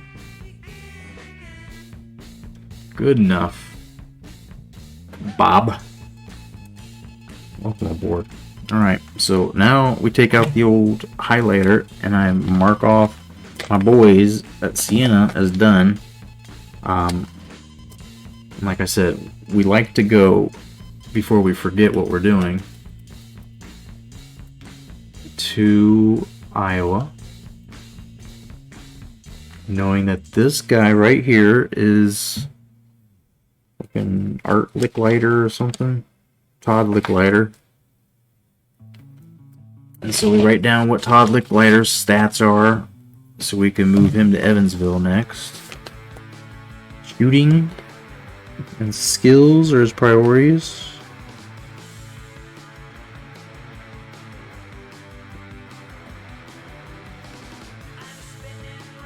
Motion offense. This is so much more incredibly quicker than, like, there's no website on the internet to just look up every coach and what their defense or offensive playbooks are. It just doesn't exist. So this being able to do for a couple of coaches is this means a lot to me. But it's by itself, like, triangulating it and trying to look it up, sometimes it feels like it's just as much time as if I had watched a basketball game and guessed myself. And so sometimes I do that.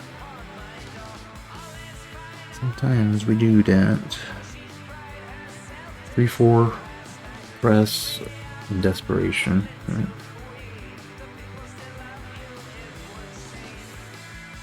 That's fine. 20, damn. 20, 60, 30, 40.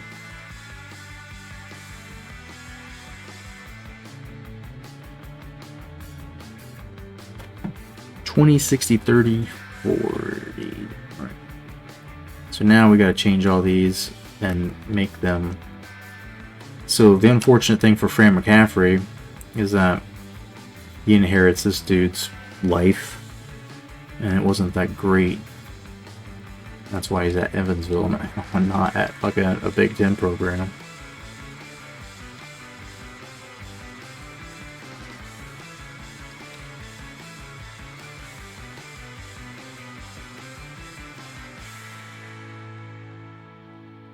I think you would call this not recreating the wheel.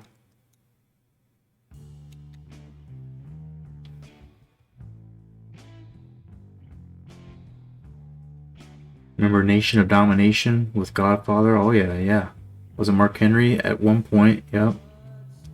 And then they had a white person or somebody in it too. They started to be edgy. Or somebody. D'Lo Brown was in it too. What do you like better about this game as compared to March Madness? I mean, like, I think you said it during the game, like the sim seems to be more realistic. The stats when you sim are, I think, better. Like, you could probably tweak EA March Madness, but like, it wasn't uncommon for some guys to have 30 rebounds. Like, weird stuff. And games would sometimes go to 120 points. Like, And they would too if I played 20-minute halves on here probably. However, because it translates to NBA 2K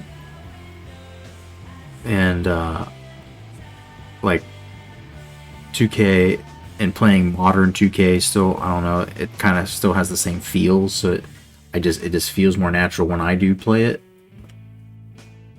I like the presentation on NCAA 10. I love that, and the way you got ESPN and CBS. Oh, you know, Vermont beat Syracuse. I don't know how far back in chat I am. I'm really sorry. You guys know I don't usually have that much chat to get behind on. When you're not busy with work, maybe you and the wife watch Everyone Has a Price. Oh yeah, we will eventually. I found, you said Iron Sheik too, right? I had that one pulled up. So I downloaded this roster. Yeah. No. You see these coaches that I'm renaming and moving them around. I know that Fran McCaffrey was Sienna's coach because I was Googling them. And this game didn't name them, right? Like the players aren't named the players, but the 2008 coaches are real people, like Bobby Knight's stats and all that.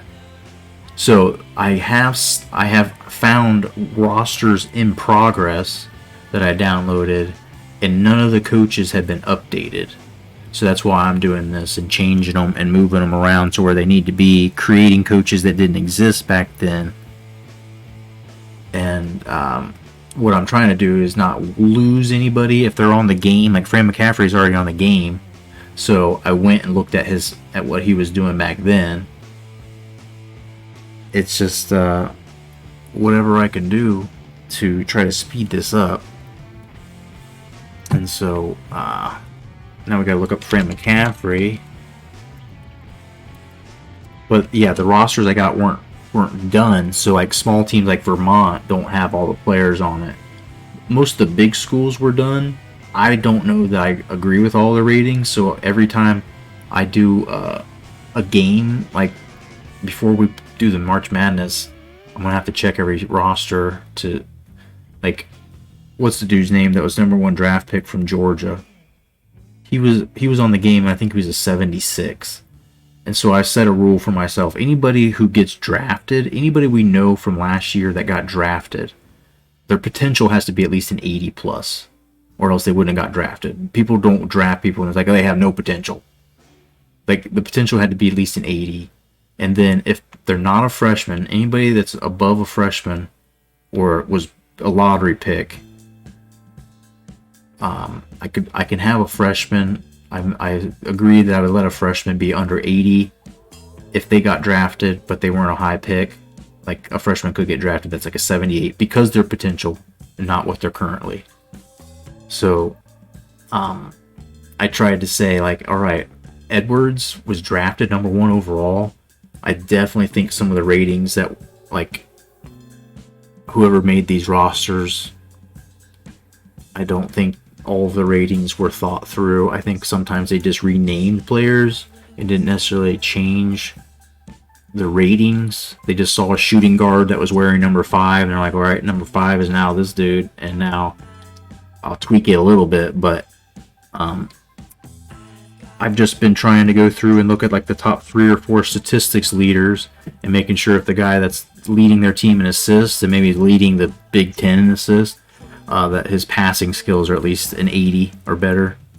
Like if the game doesn't already have them that way, tweaking it. Somebody did all the player names. Somebody did a lot of the player names, but if I didn't just explain how all that worked, is that there's a lot of edits and attributes and stuff. But yeah, I'm not trying to steal credit for the amount of work that somebody did do. There's a lot of small schools, like I said, that I need to still touch up so that we can have another play-in game with Siena and Prairie View.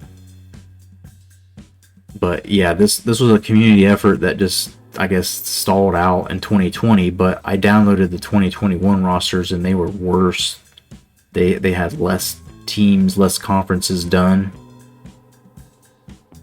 And so this is going to be my jumping off point for another legacy is the 2020 season. And then I found all of the NBA 2K 2020 ratings. So I'm going to take NBA 2K8 and edit every single player, every team. But there's a lot less teams, so I'm not worried about that compared to doing these. We're only going to be able to do the tournament teams. I don't think I'm going to go back and try to do everybody. It doesn't make sense because after 1 or 2 seasons, people are gone, and it's all fake names anyway. And I'm not that much of an expert. Like if you said to me somebody's name and they're like, "That's a person on the Buckeyes," I'd be like, real name, fake name, don't know. But yes, to be completely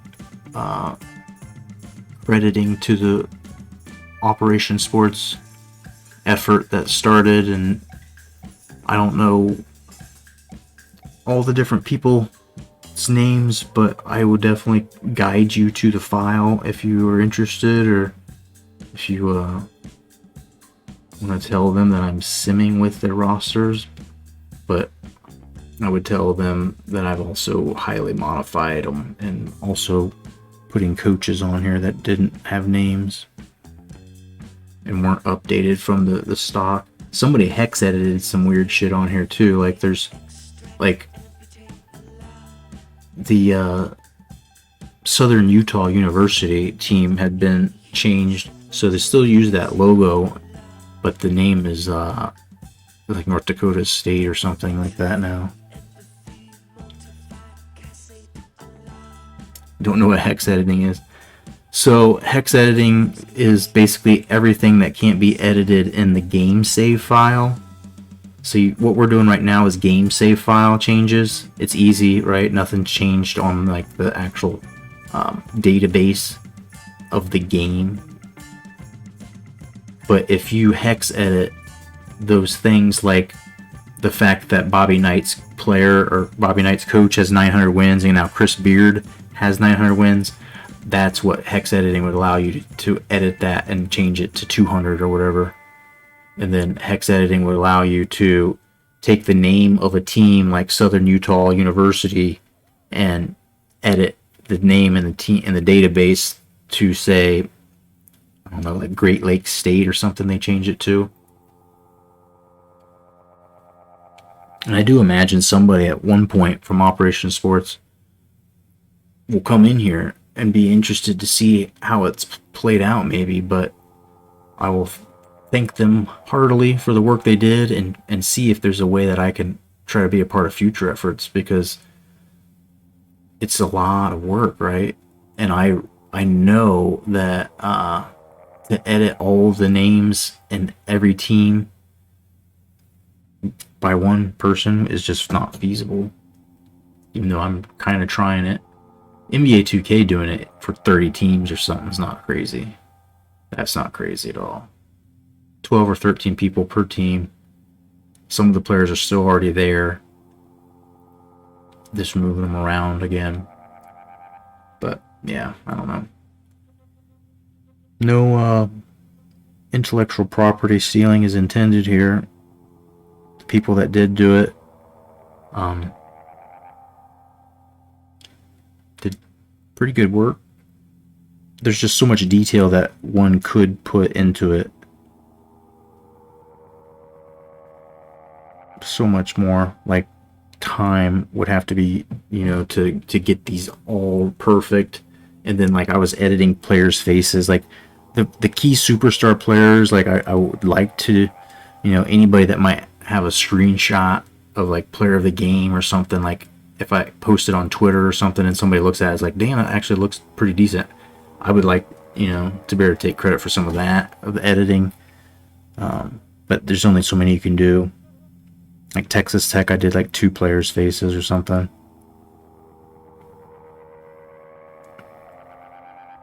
That's so much fucking work, man. Alright. He's supposed to be 6'3" and 5. Looks good. It looks like Fran. It do be looking like him. Right, well.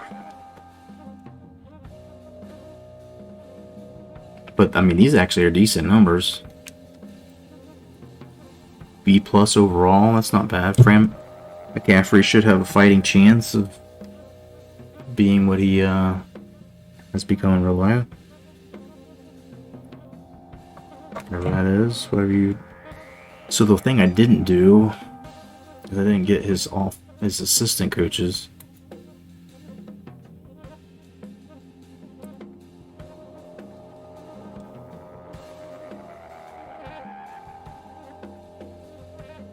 Biggest issue with roster editing is just finding a database for individual ratings.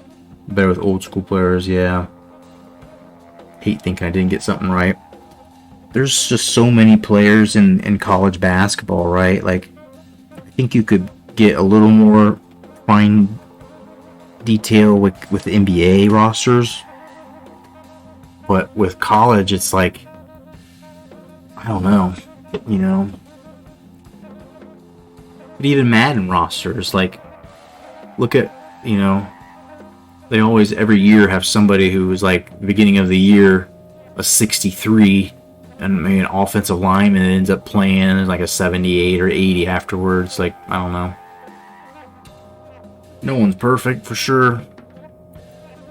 But with the stats and the way that, like, that site that I was showing you, the Stepien, if you check that and then you can go, what was the other one? If you really wanted to get the subscription to KenPom, right? That's where it's at. But if you go to T-Rank history and you look at players' individual rankings and shit on their team, you can get it pretty close. Like, I'm kind of aiming for the median, like not having too many guys who are extreme numbers, but then like the guy who was, you know, player of the year, or the guys who are legit. Doing my research to try and get those players. So, like, you know, like a Luka Garza. The rest of the guys in the Iowa, I might not get perfect, but we'll try our hardest to get Luka perfect because he's the guy on that team.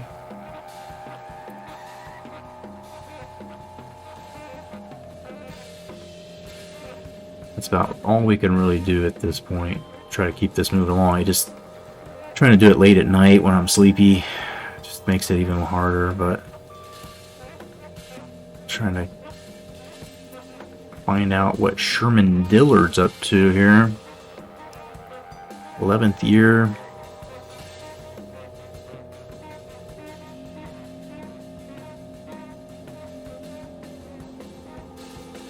So, I mean, he's been coaching since fucking 1979.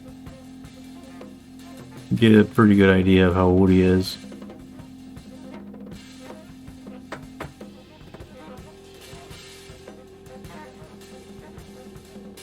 He was drafted by the Pacers in 1978.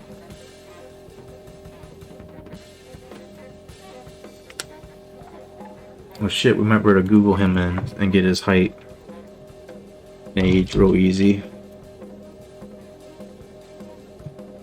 65, but this is last year, so he's 64.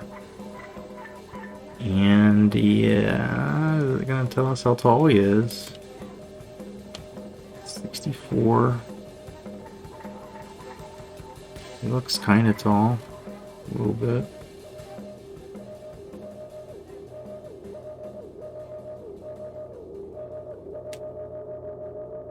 I don't know. Doesn't matter. We'll find a picture of him beside people. He's quirky. He's a quirky guy.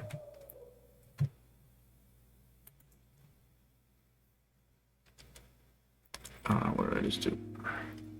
Did I already change this? It's supposed to be Intel. Okay.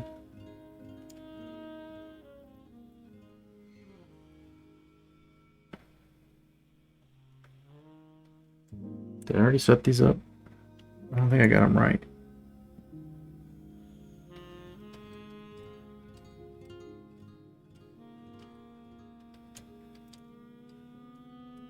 Okay.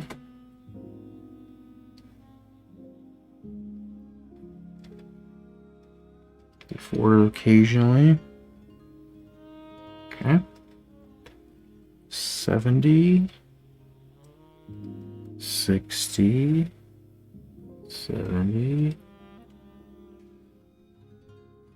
50.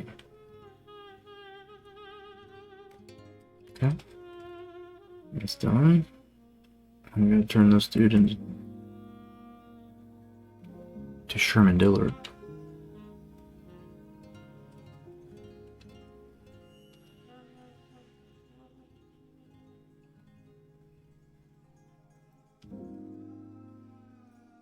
Just looked at the T ranking website, my eyes just popped up. It's, yeah, Bartorvik, man. It's a little bit of a mind fuck, but once you understand what all the different percentages, like the percentages they make sense. Just trying to read what the key is, like, because they don't say specifically. But if you go to Hoop Math's a little bit easier on the eyes. It's kind of the same information, presented different.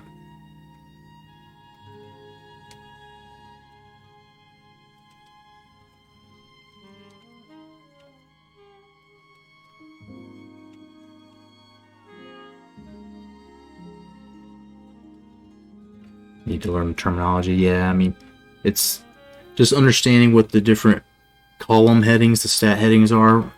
Bartorvik, like, if you hover over them, it says, and so some of them are kind of like, what the hell does this mean? But I mean, it's like offensive OR percentage, offensive rebounding percentage. It means of the rebounds, offense and defense, how many of them are offense, which suggests that your team is getting more of them than the defense, or just compared to other teams, right? How old did we say this dude was? 62? 64.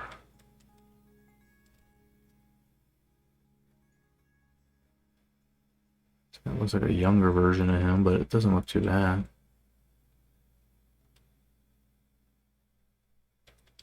It's definitely like a brown suit kind of dude. Wears flashy shit, it looks like.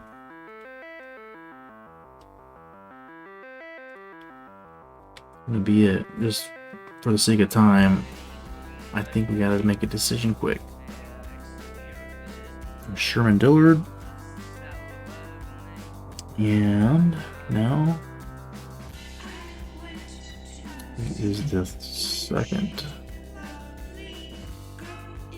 Kirk Spirau.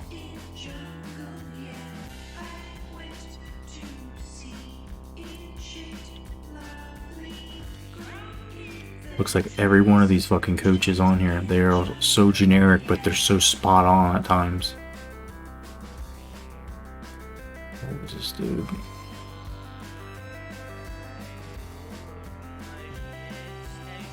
Two-time Hawkeye letterman, played for the Hall of Fame head coach Lute Olson, member of the 78-79 squad that won 20, the Big Ten title. He's the team's most inspirational player. Oh wow. He's been a head coach.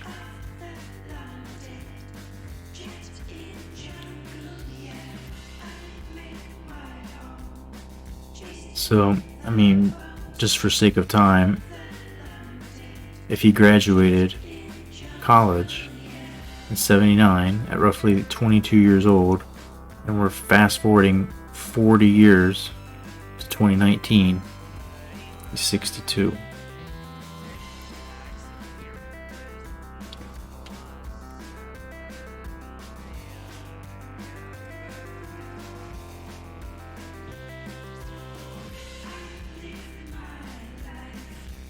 Kirk.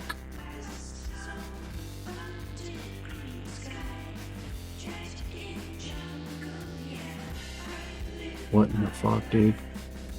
How did it get fuel out of that?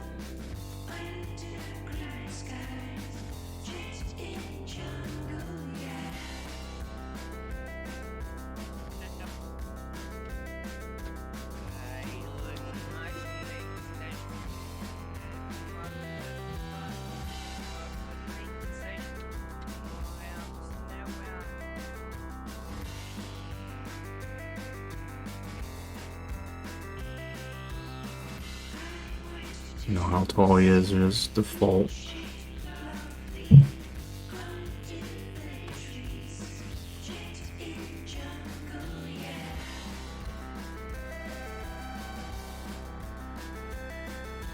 Alright, so look, there's number 1. He's at least as tall as number 1.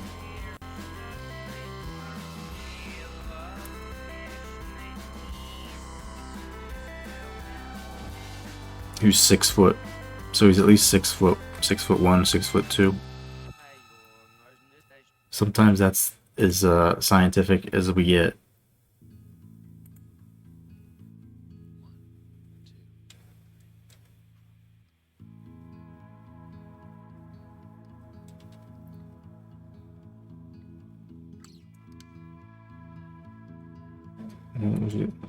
How did this guy look again?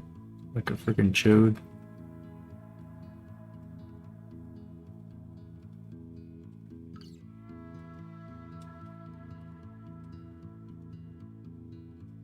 That kind of looks like him, right?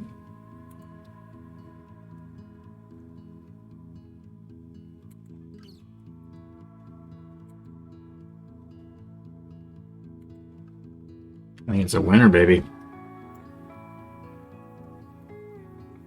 Here we go. And so, like, another thing that could be hex edited, it says Kirk Sparrow is his first year as a coach here. And reality is that he's 11th season or something around there. We could edit that if we hex edited versus just game file, save file editing. Okay, I think we got everything. I think we're done with these guys. So, mark Iowa off the list, baby. We did that. Now we go to Evansville. Is that right?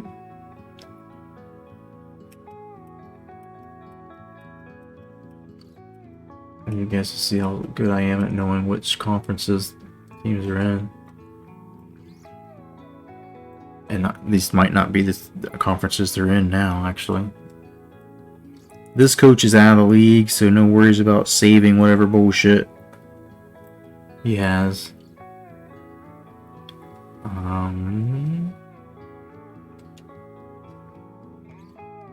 Let's go Todd. Be a real Todd.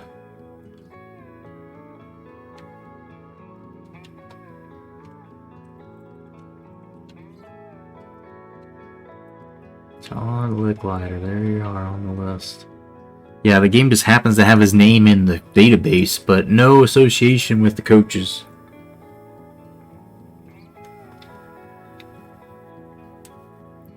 Visual learning, would love to see this hex editing. I would love to as well. I don't really know how to do it. I know that it can be done, and it has been done. But I would love to, yeah. To learn more, show you. But that's how, like, college football revamp, if you're familiar with that. That's how college football revamp has gone down. They hex edited the game.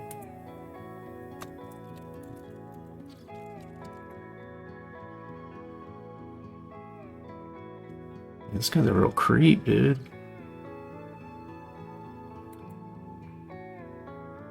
This guy's a real creep.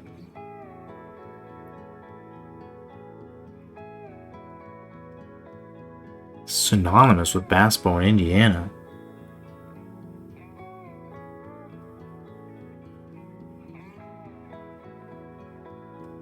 Alright, but if he was 22 and 79, add 40, 62. Everybody's fucking 62 or 64 the last couple rounds here. Looks alright for 62. It's doing alright. Is this picture of him already, kind of? No. I don't know what else to do.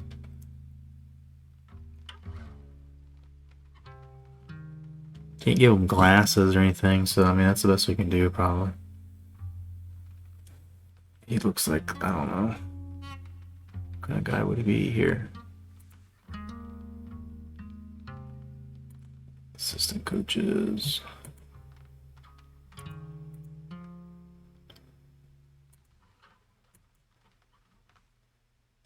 And something I have found out by doing this is that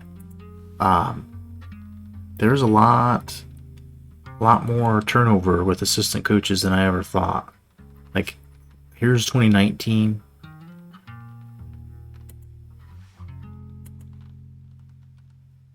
Here's this year. Seems like there's more people on that list too. It's a grad assistant. But Logan Ballman, Thomas Jackson, Brandon Crone. Logan Ballman's still there.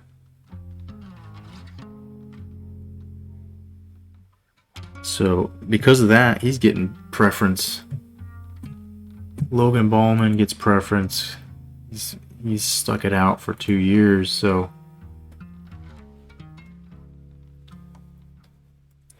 you just earned yourself a spot, brother. This guy's not very good.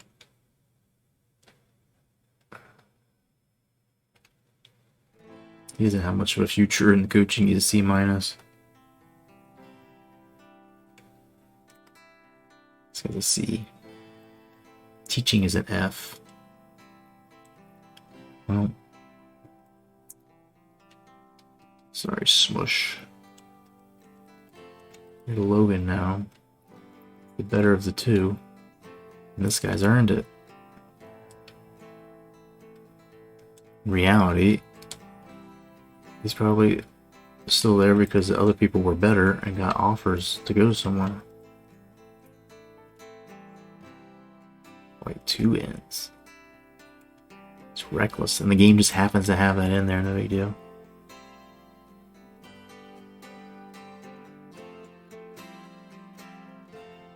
Well, he graduated Louisville in 2015, so I'd say he's only like 26 years old.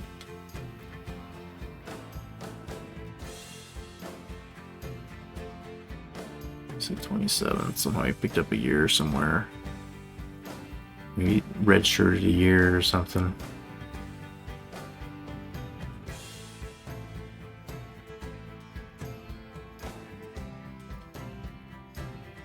I can't do the math. Wait, did he play it? He never played basketball.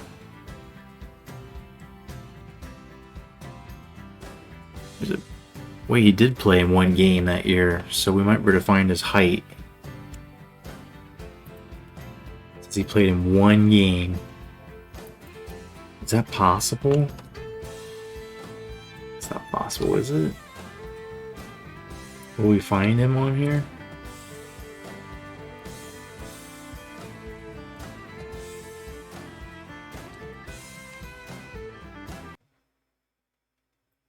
Broke the fucking music. He says they've got 4 games. His own bio isn't right. He doesn't even know how many games he got in. 6 foot tall. Boom. Got him.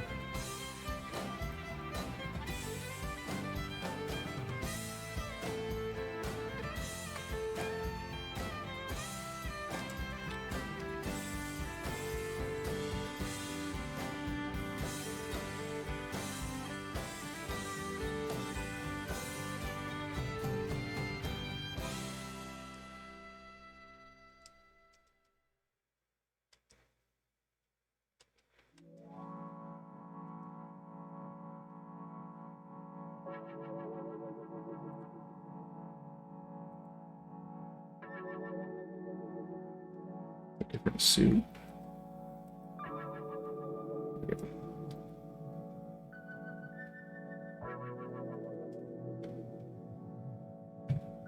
Alright, now we gotta make the decision on who else.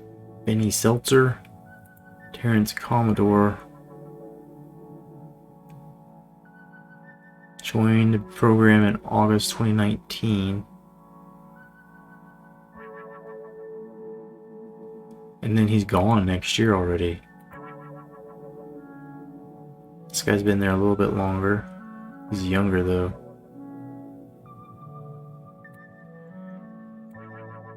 All right, though. I want to put younger players, younger coaches on the game to keep, to keep them in the system. The older guys will retire, so having a younger guy might just keep, feeding things longer, something. I don't know. You can tell I'm getting stupid tired now.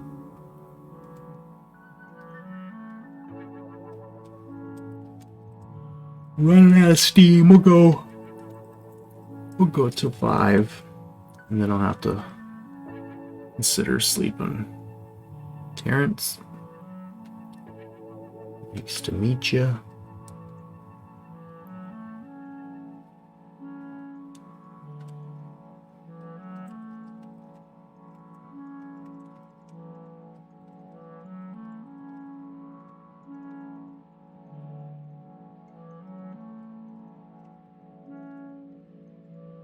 Odd time when the name's not in the game already. Terrence Commodore, if he graduated in 2007 and he was 22 years old, add 12 to it, he's 34.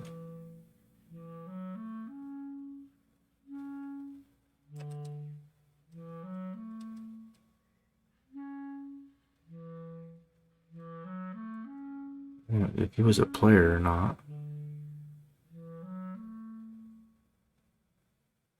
Doesn't seem to be.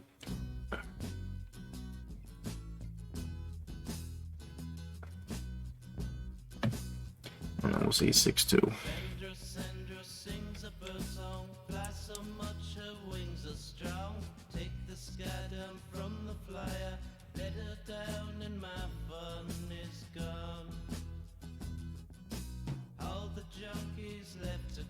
Just sucks on the skin. There's not a whole lot of options for like different skin tone.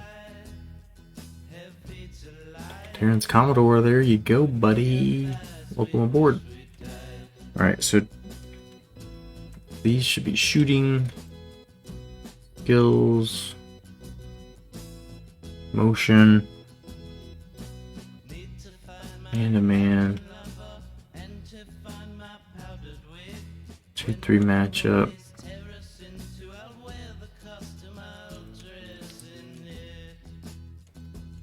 1-2-2.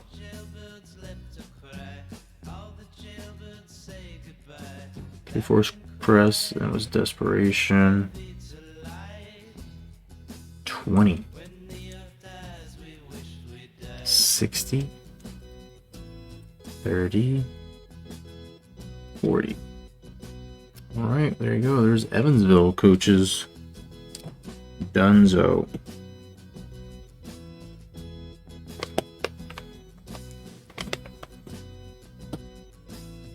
What does that get us? Anything? We created Siennas, right? That was the thing we wanted to do, we needed to do. And that set us off from there down the list. So we'll go there. Now, Prairie View's coach. He's got to go to IUPUI. Where's Prairie View? SWAC? Maybe in the SWAC?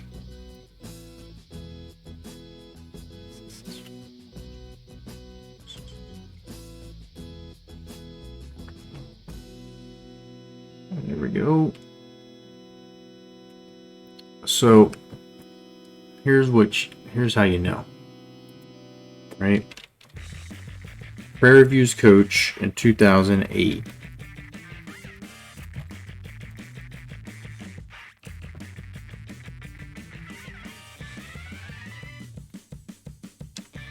Wait, this is not the way to do it.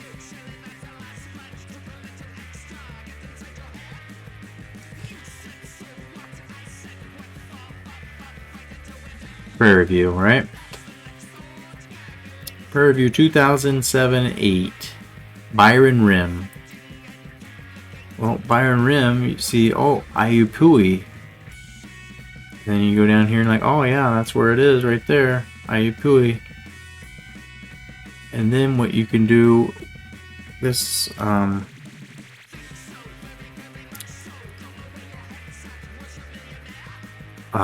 was I gonna say? 2008, 2007, 2008 season should be his second. So watch. It's supposed to be his second. It should say year 2. Oh shit, it says year 2. And then the other thing is 8-22 record. 8-22 record. So we got him. It says he's 33. We can reliably add 12 to that. And guess what? He was born in 74. So he should be 45. Somewhere close to that. If you take 33 plus 12, you get 45. Yeah. We got him. But we're not changing this. We're just writing down his stuff because we have to go to IU Pui's coach and take that. You know what I'm saying? Take the information there. So athleticism is his first one.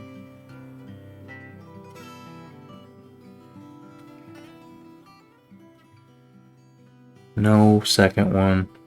Motion playbook.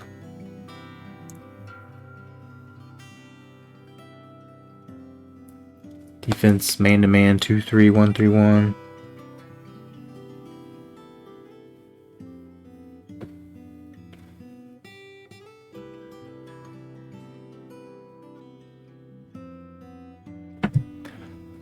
Okay, and what else? 1-2-1-1 zone press.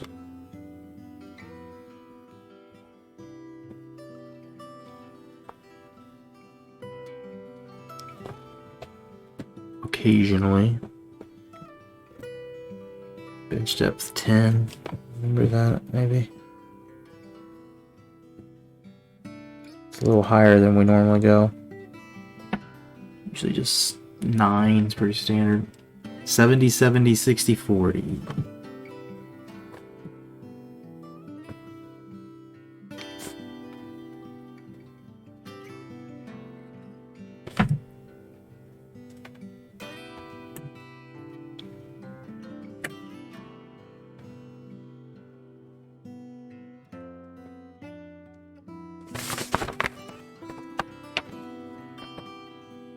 So while we're here, though, we can change this to Byron Smith.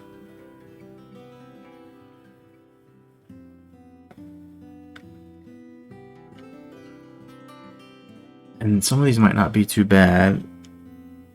Byron Smith was coaching. Wait, how did I get... Jesus Christ, dude. I'm not even on the right one.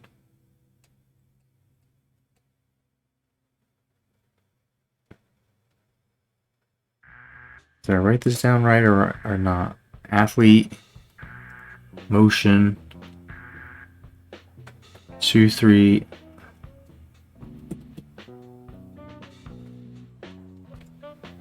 That's where I must have slipped it somehow. Shit, dude. Making mistakes. Man to man. 2-3 matchup.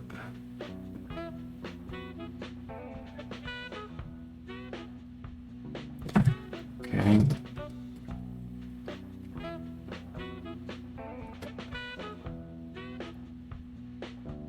One, two, 1-1 always.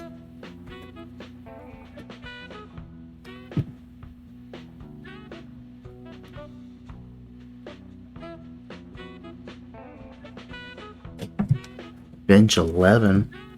It's definitely different. 80. Jesus. Is this right?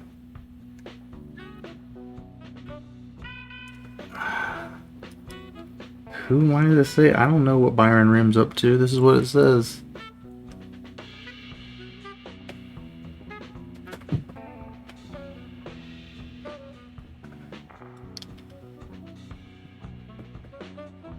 $80, $90, $90. 50. 80, 90, 90, 50. That's Byron Rim. The numbers gotta go to IU Pui. Interesting. Okay.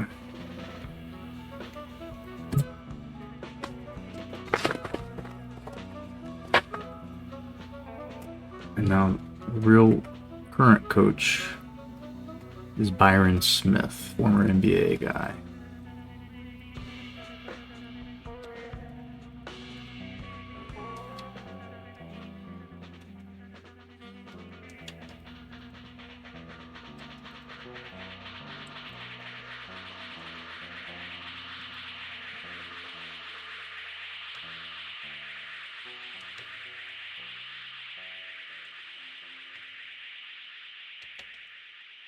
$50. 6'3".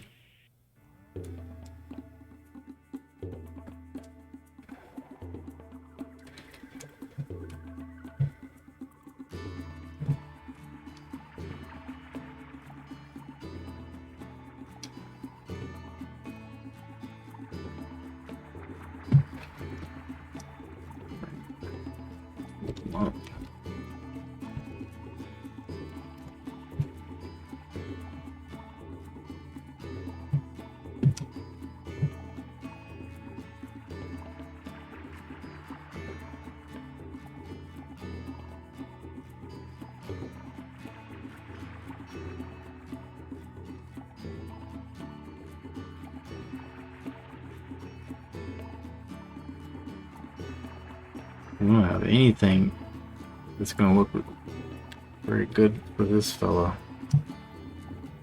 We'll try getting one.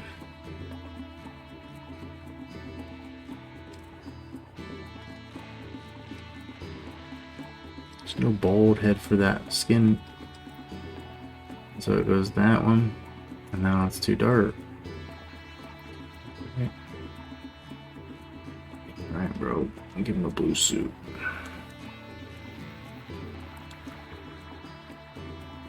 Okay.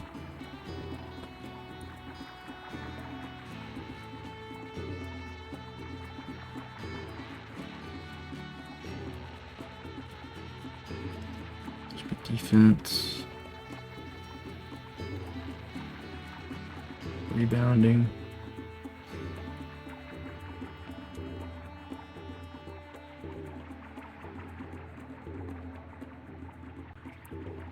Say 4 out.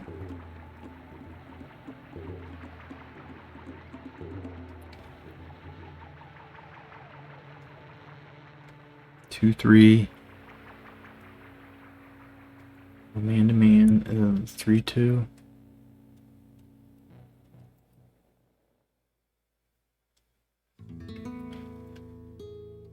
It doesn't really. He presses a little bit.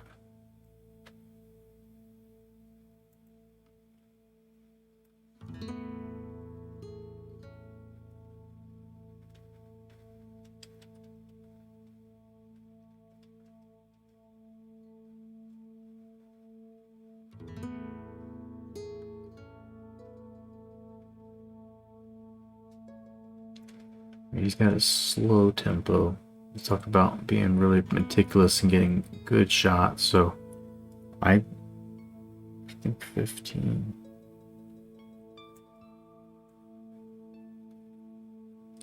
Pressure might be a little too much. Defensive rebound. Yeah, this is about right. But they're all about the offensive rebound. There we go.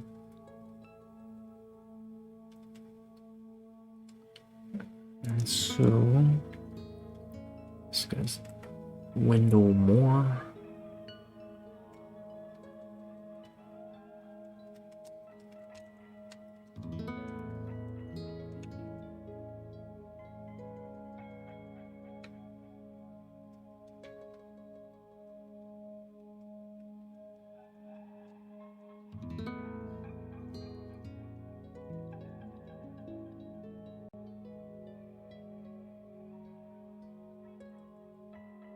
$49. 4.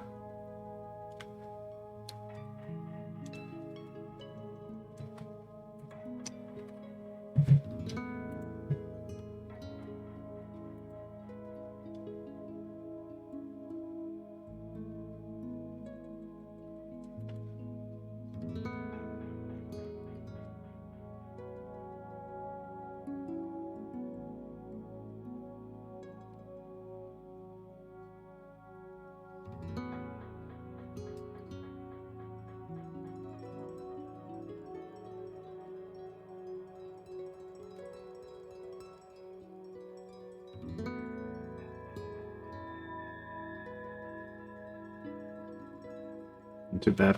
Good enough. Not enough suit options. Not enough suit options. Alright, Spencer Robertson.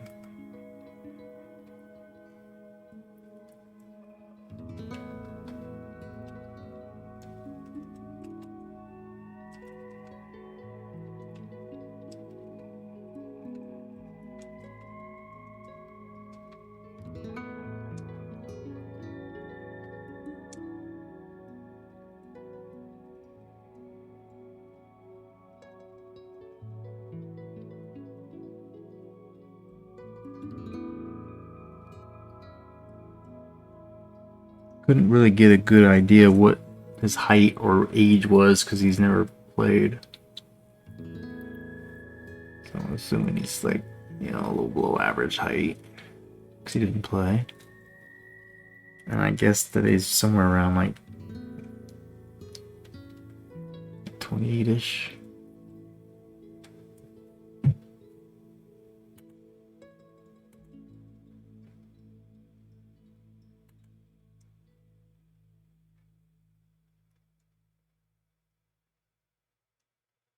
Basically just know that he graduated college 2015. So if he's 22, add 4, he's 26. Let's say 27, somewhere around there. He's got a big beard and you can't give these guys any beards.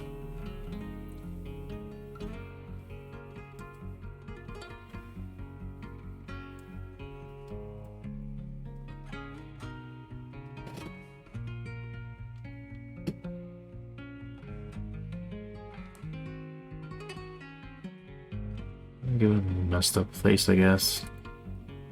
It is not close at all, but whatever. This overall is a D. It's not real great either. Sorry, bud.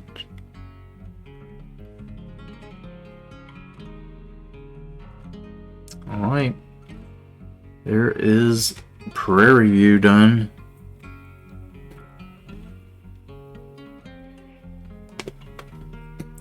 So we've got the 2 coaches of our next play-in game done, but I still need to check their rosters and do something for that. And now we have to go to IUPUI.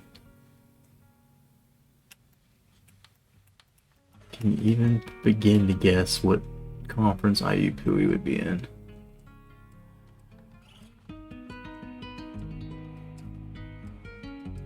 Not this one. Missouri Valley or Horizon?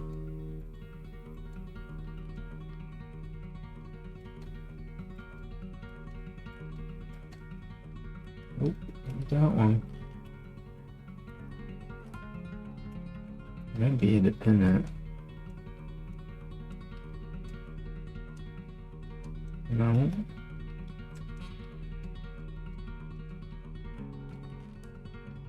No.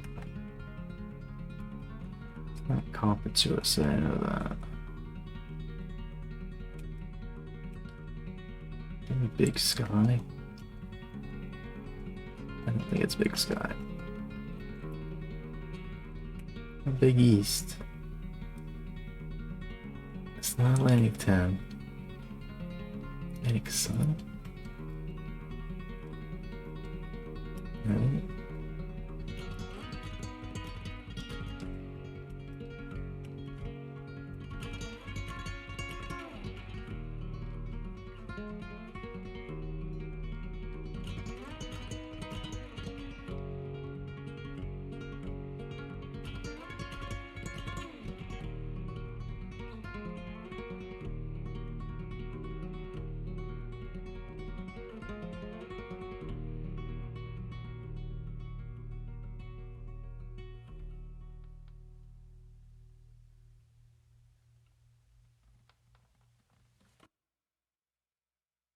Whoa, where the fuck? Here. Found you, Miss Nobody.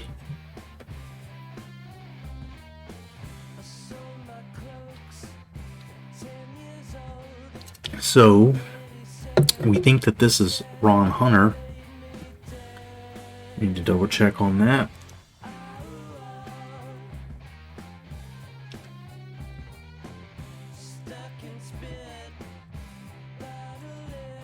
Ron Hunter, 14 years here.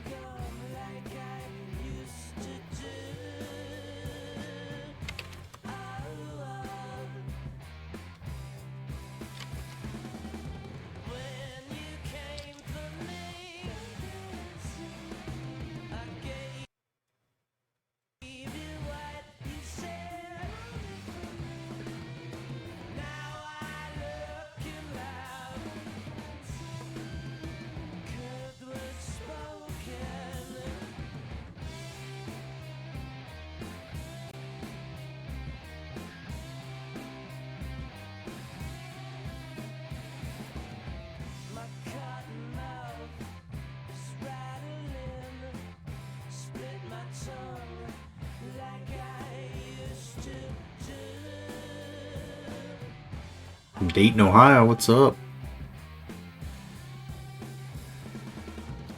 What's up in Dayton, Ohio, baby? There he is, sure enough. Ayupui. Long time.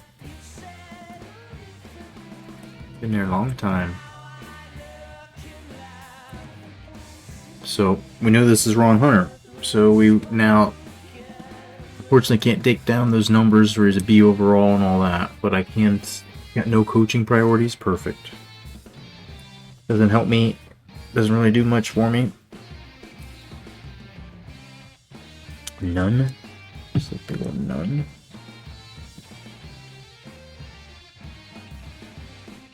Need to get some priorities, boy. There's a box offense. 2-3. 1-2-2. Man.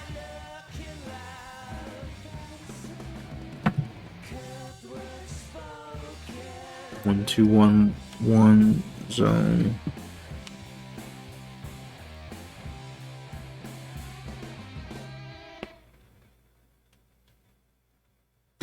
Occasionally. Runs a 9 deep bench. 40, 40, 30, 70. There we go.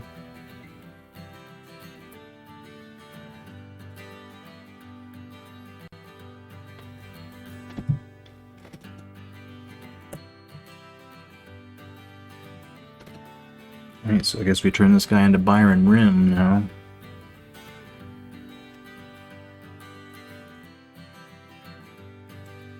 Byron Rim is, of course, a 50 and a 90. And 90.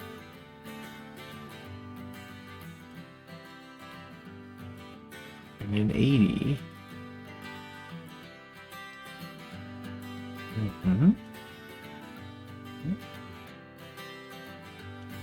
He plays 11. Presses always.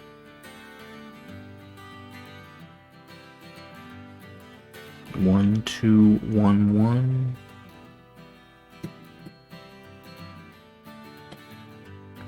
Two, 3 matchup.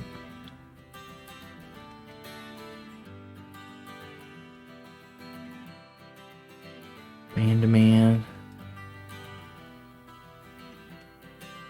2-3. Alright.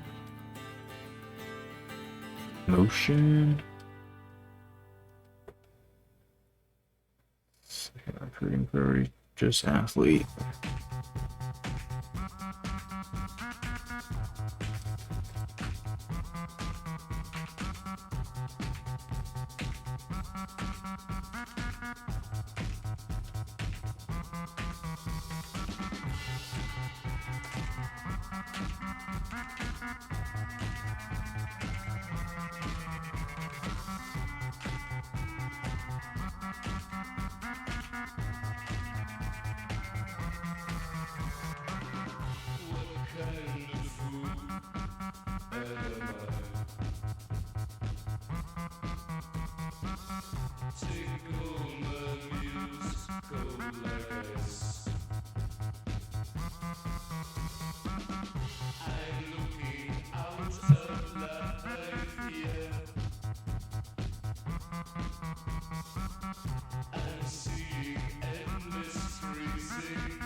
And I think he graduated college in 1999.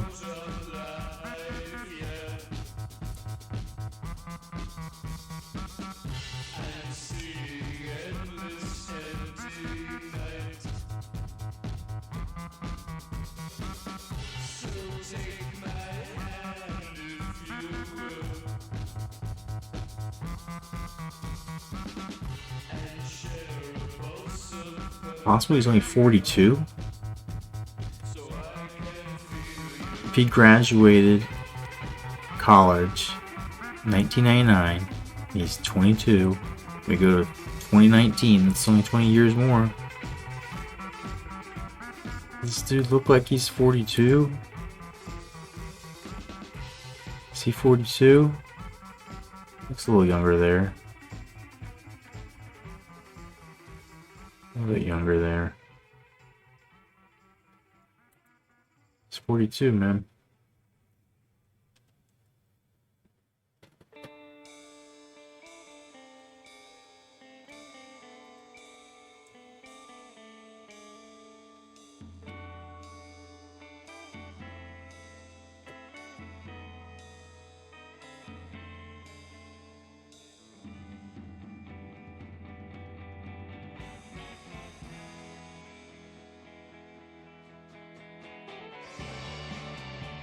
You know what I forgot to do is, god damn it, was take the things they already have their skin tone and head choices like picked. I didn't pay attention to them.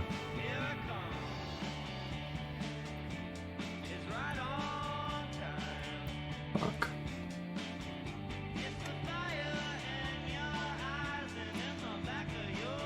And I fucking have to still do these assistant coaches.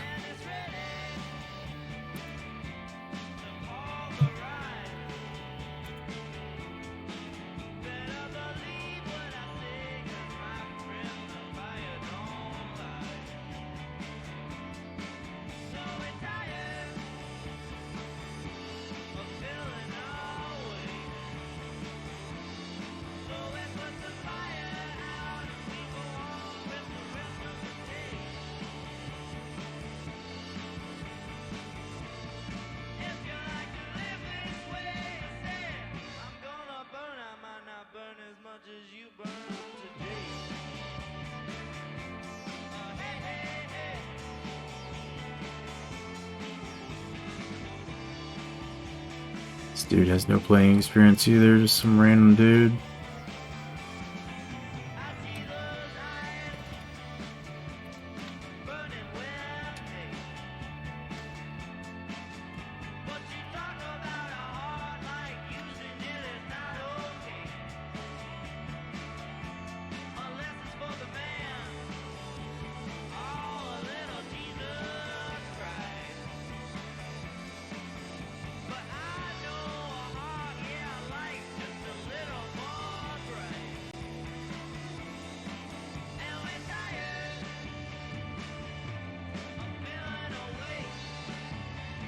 How old is this guy?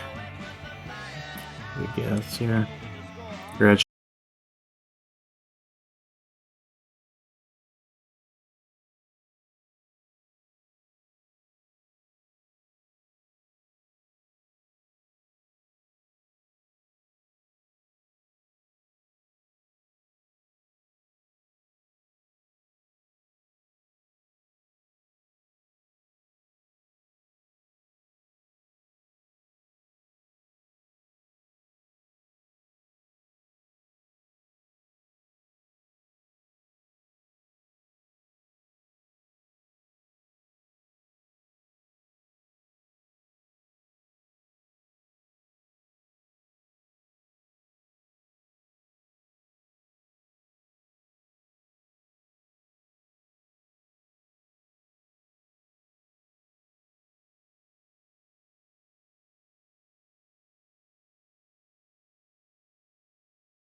6'1".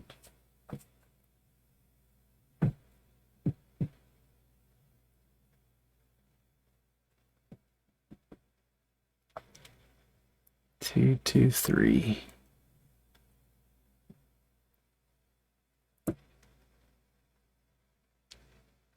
And now we don't even have to think when we try to make him. We know exactly what to pick. Okay. Yep. Let's go ahead and change the name then. Make this a Ron Hunter. I don't get too confused by that.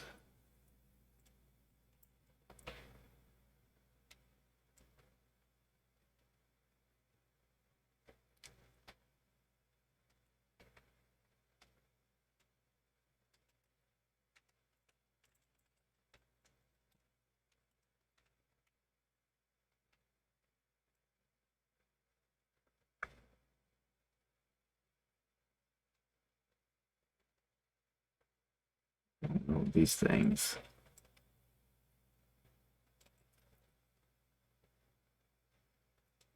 Something like that. We'll have to come back to this for Ron Hunter. Main thing is writing this down. Dave Dickerson's defense.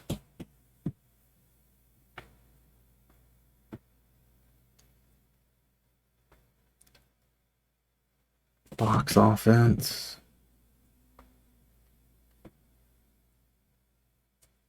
Man to man. 2-3. 1-2-2.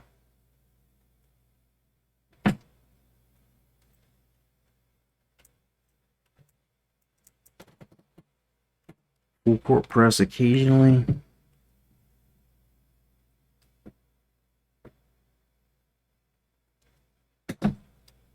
Bench of 10. 70-60, 70-50.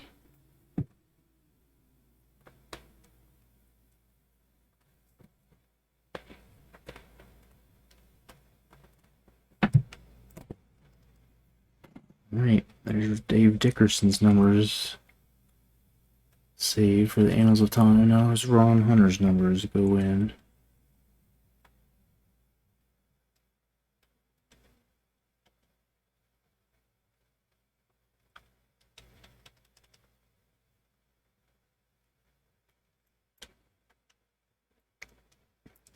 One, two, two, one occasionally.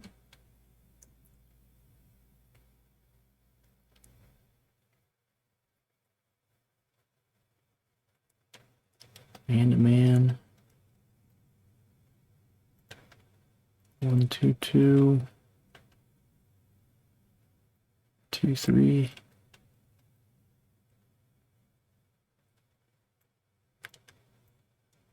Box. No priorities. Right, let's take a look and see what our board looks like.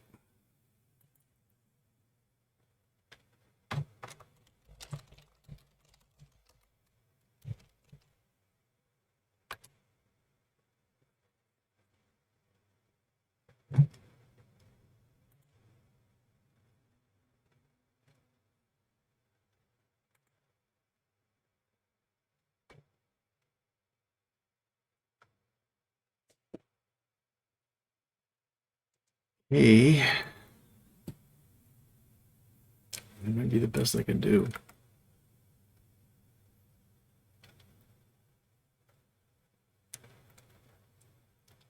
Graduated college in 86, so I had 33, 55 years old. Okay, it's kind of short. I just don't think there's any options really.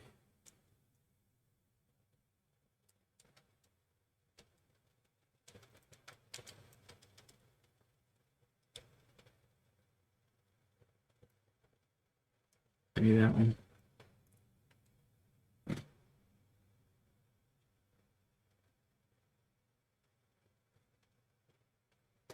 All right, Ron Hunter is done. We gotta do the assistant coaches.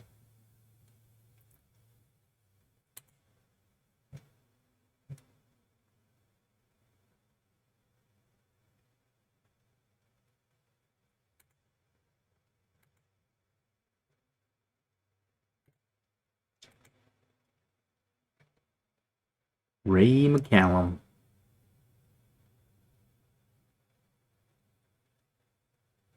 18 years as a head coach. So about some. His son played in the NBA, yeah.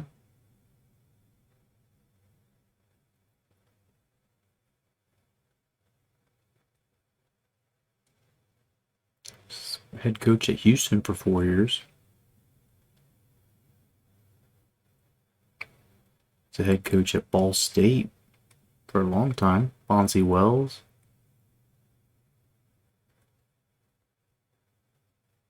Coaching career began at Ball State. State champ at Muncie Central High School. Played at Ball State. We should really look him up.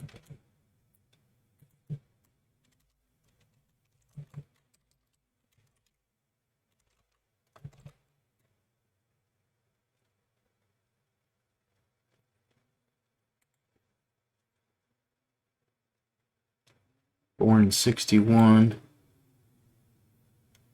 So that makes him 58.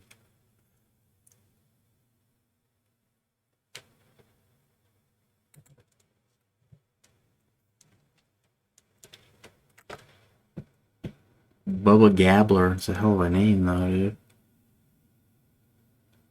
Hell of a name, dude.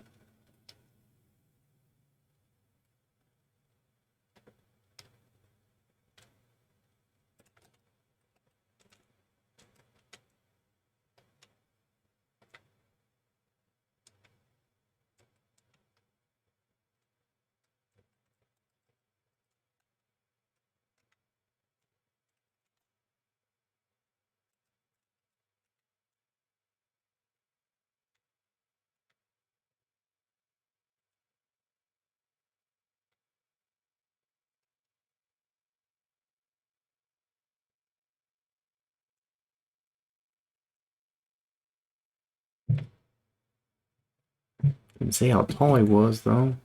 5'9", actually.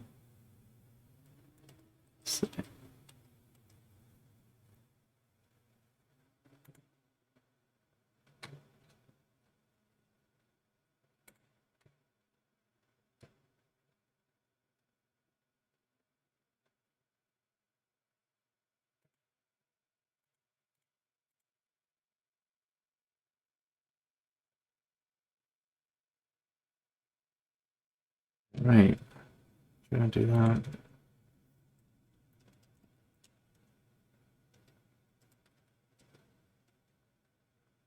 There's so much we can do with what we have here. There's no light-skinned, bald people. Why? I don't know. It is what it is, and it's not very good. He does have some hair on the side. He has some horseshoe shit going on. So there you go. It's not looking much like you. I'm really sorry. I do apologize. That is very rude. Rude dude. We can't get that looking better. More like him. Right, and Claude Pardue. Really? This pencil neck fucking geek. Kevin Johnson. Go, I like him better. 25 years of experience. Under Bob Marlin at Louisiana Lafayette.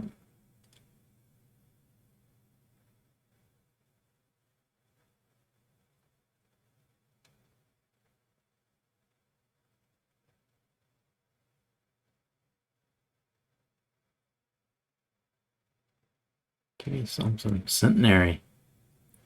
Magical Centenary College is not on this game.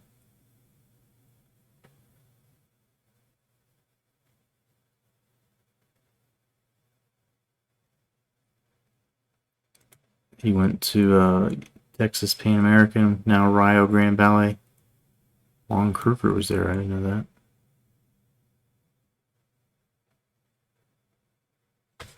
Okay. You know it's going to be tricky when you look up Kevin Johnson. There's so many. One.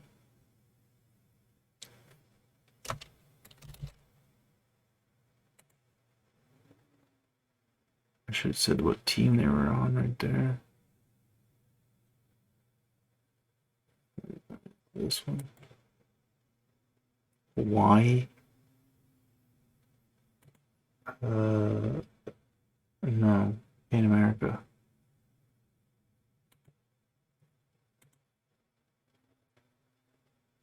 It's too old. There it is, Rio Grande. 6'4".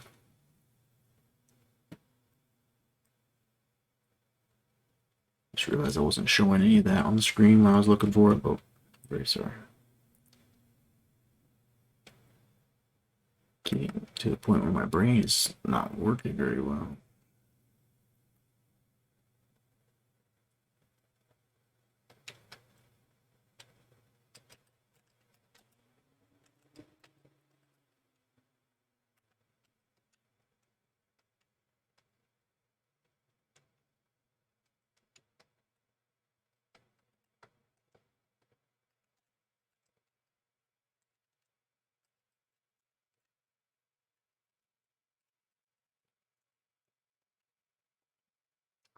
All right, Kevin Johnson, if you graduated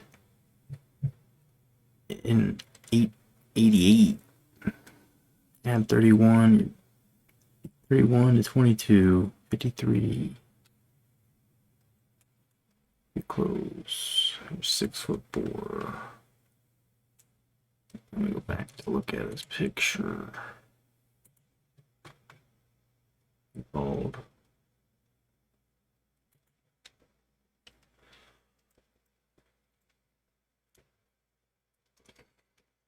Here you go.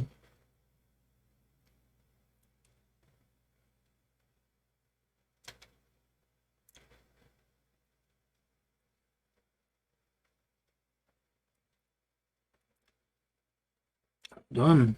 All done. Ron Hunter.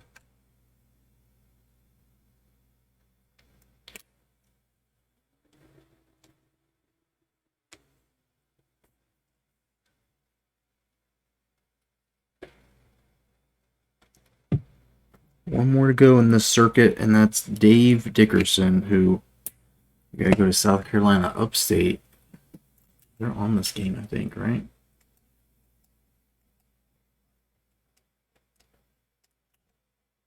Or are they on this game? They're on this game. I've seen them on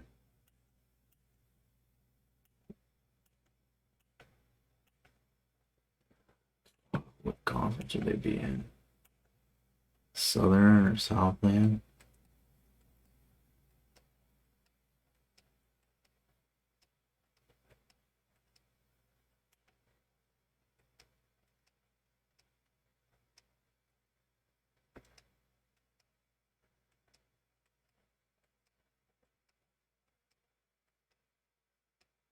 Nope.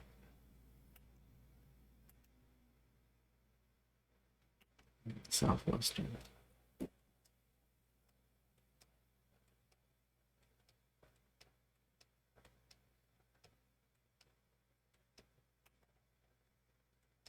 Sunbelt.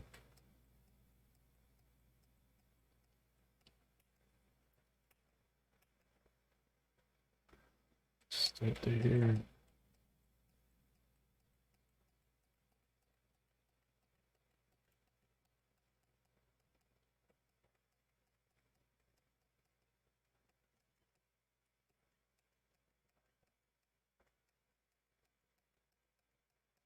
Dude, this is just grind, man. This is just a grind. This is a grind. South Carolina Upstate, are you even on this game? There. Oh no, you fucking did.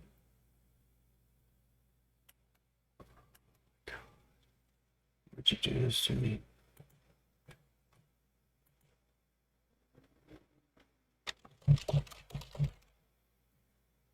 Dave Dickerson. Quick into South Carolina Upstate. What conference are you in? Big South.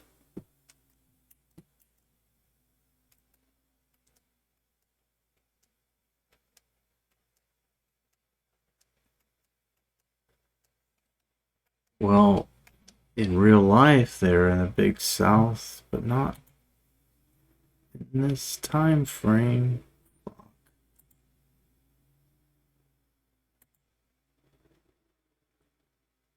A-Sun. Should have thought of that. Should have, it wouldn't have been my first pick, but I should have eventually been able to figure that out. Eddie Payne. This is, I guess, this guy that's on here. Eddie Payne. Sorts of wins. You got a bunch of wins. Let's get him out of here. Eddie Payne's not still coaching anywhere anyway. It's gone. Dave Dickerson. Here we go.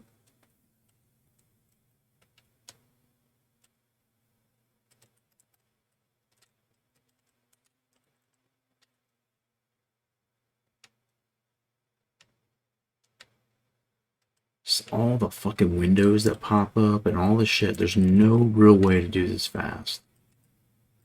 There's no real way to do it. I'm trying to get faster.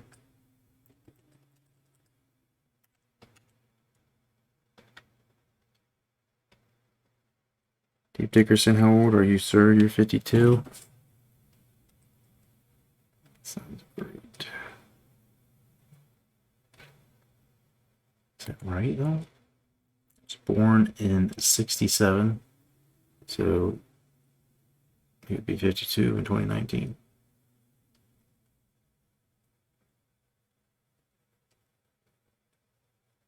How tall is he? We don't know that. What does this man look like? What do he look like?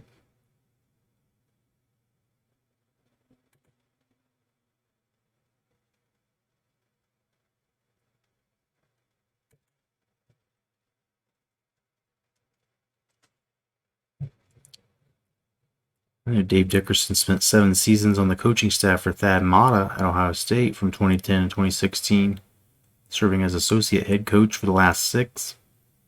In those 7 years on the sidelines for the Buckeyes, Dickerson was a part of 181 victories. Some decent years, I guess. He was head coach at Tulane for 5 years prior to that. That's how we got him off this game. Look at that, right?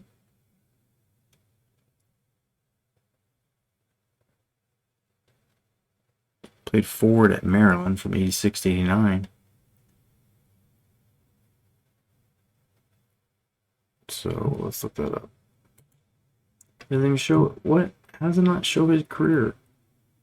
Playing career.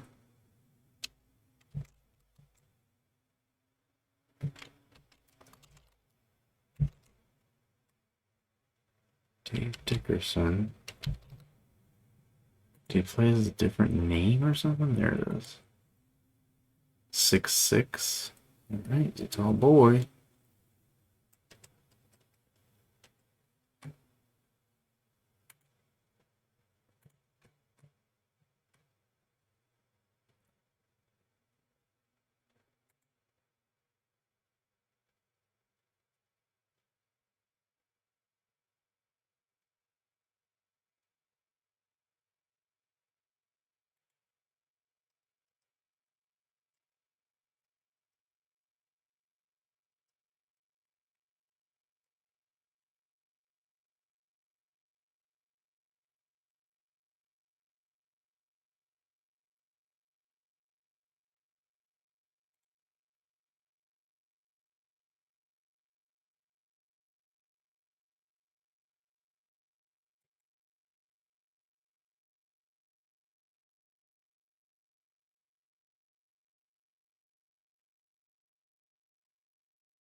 All right. There's Dave Dickerson. And defense. What's his thing?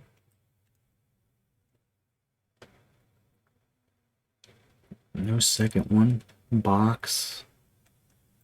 This is a box. Man to man. 2-3. 1-2-2.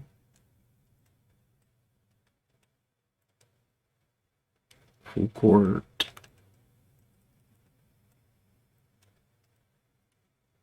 Occasionally, there's 10 deep. All right, 70, 60, 70, 50. All right. That's Dave Dickerson now.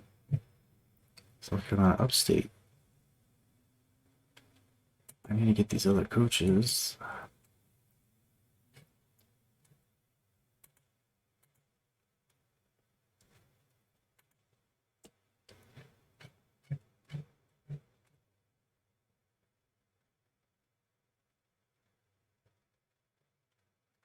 Dr. Ron Bradley. That sounds dangerous, dude, for some reason.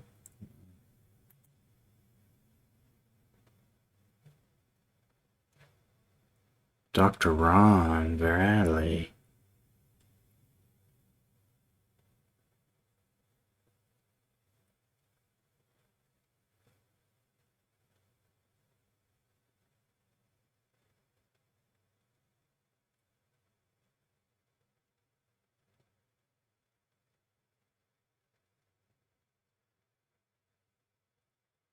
Wait, he used to be head coach at Radford. Associate head coach, a couple of places. 92 Big South Coach of the Year, top 10 assistant coach. Also an assistant coach under College Basketball Hall of Fame Lefty Drizel.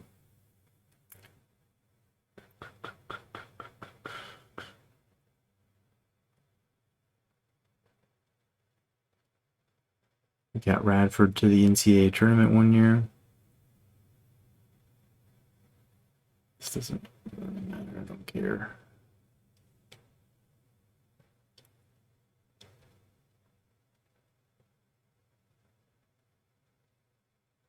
The 3 degrees, oh my god.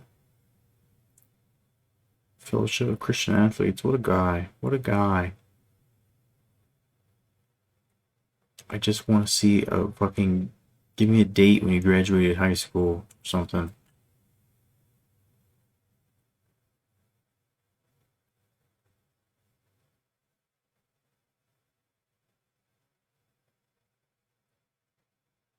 He was drafted into the NBA while he was still in high school.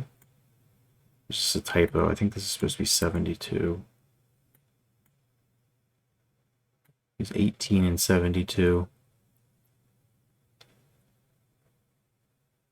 18 and 72, add 47. 65. 18. 18 plus 47. 65.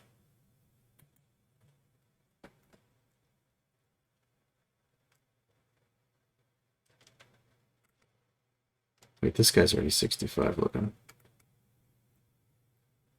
It's 39 what the game says. Dippo newbie. Just turned into Dr. Ron. Dr. Ron. Here to inspect your butt. Let's see how Bradley we can get up in there.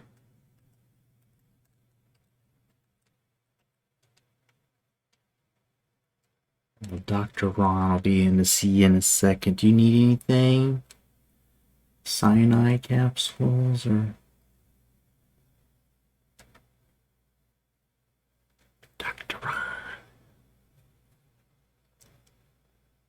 He's got 7 grandchildren. That's nice. I'm gonna leave it just because out of spite.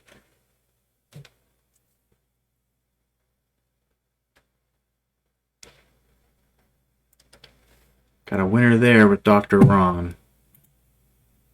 Those grandchildren, all them fucking diplomas he's got on the wall too. This dude looks a bit like Conan, the old wrestler. His head's been beat on a few times. He's a short man, but long on wisdom. Second year as an assistant, Stacy Palmore.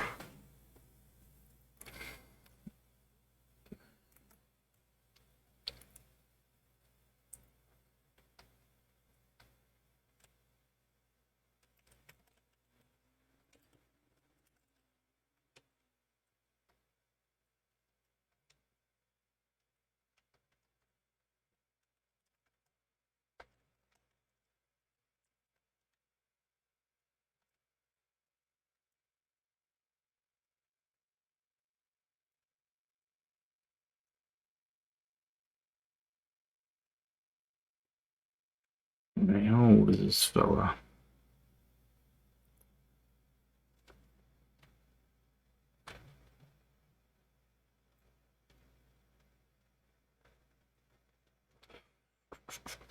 Graduated college in 93, so let's say 22 plus 16, no.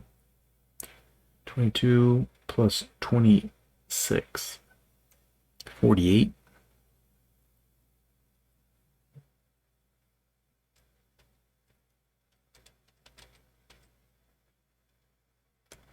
Maybe be shorter than that.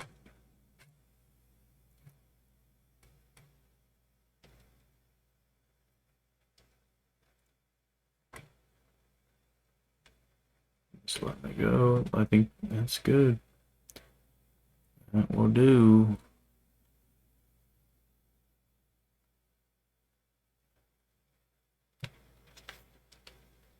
Alright, so South Carolina Upstate's done. I never thought I'd say that. Not one of the more important teams I need to do. But what I do need to do is I need to shift focus into actually Robert Morris's coach, but we need to get ready and start preparing the rosters for Siena and Prairie View. I'm not gonna do it right now. Do a little bit. We'll see. We're gonna see how much there is to do. We're gonna see how much there is to do.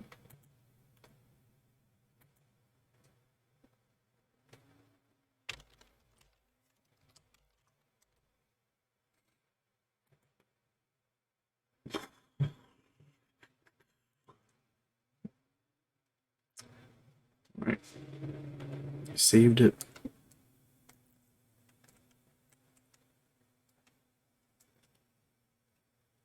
Siena.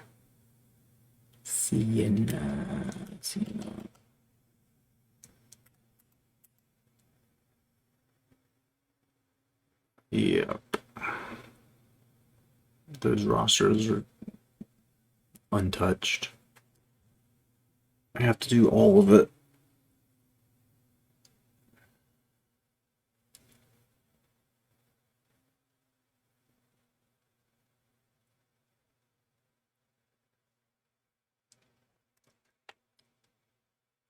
They do have Matt Hain on it, though. There's one person. That's interesting how he finds his way onto there. He's a senior. This is a junior. 6'4", 190.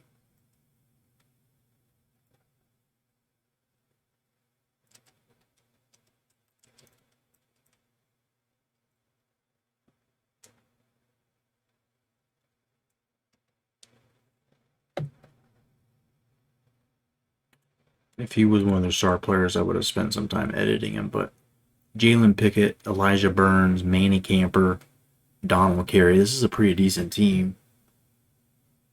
I need to get those people on here, and they're not. So,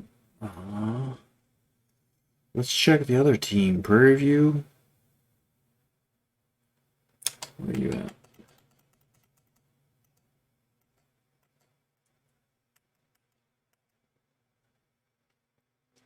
Hey, at least the other team had one. At least there was one on that one.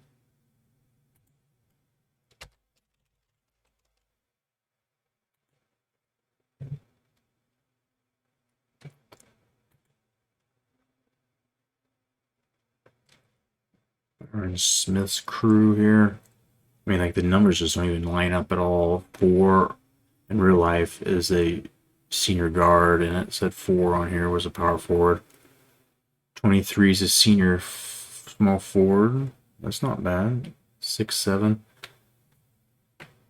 It's close.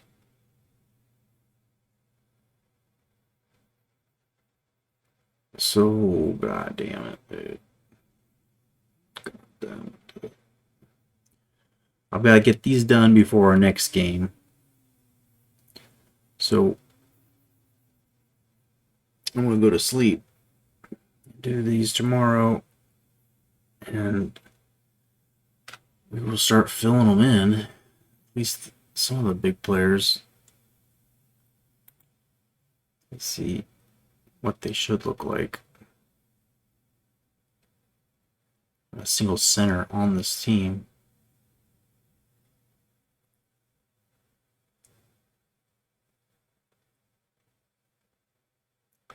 Safe to say they don't prioritize height, and they probably don't prioritize rebounding, right?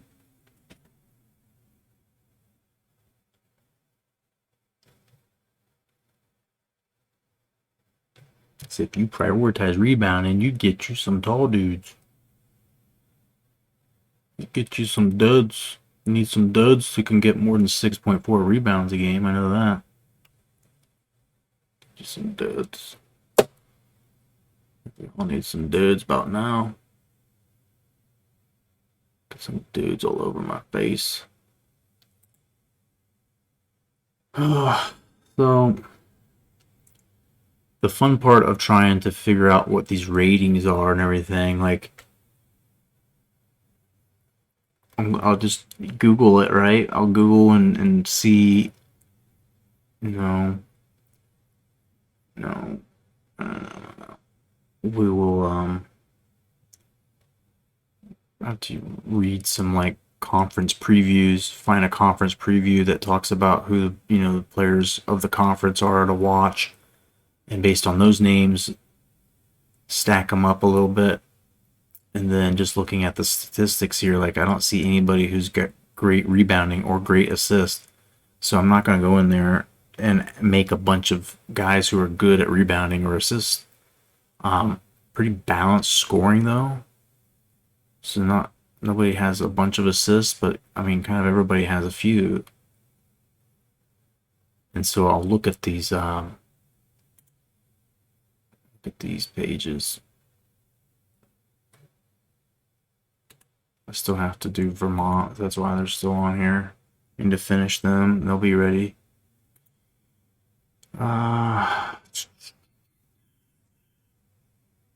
Review.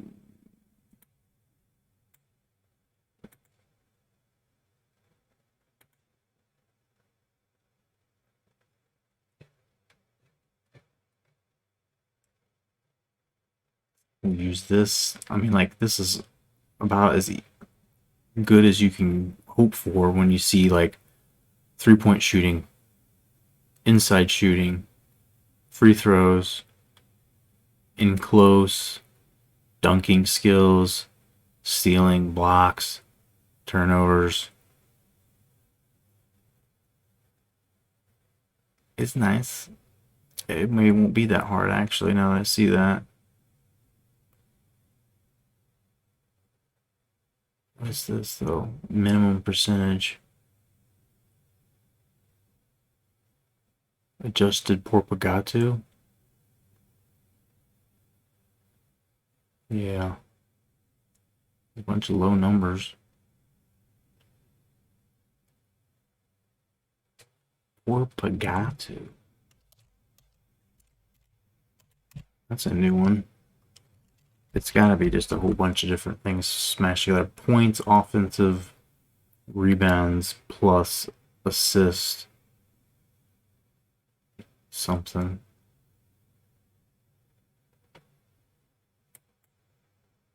Total player efficiency stat. Points over replacement per adjusted game. Poor Peg. And then what's the rest of it mean? What? At that usage.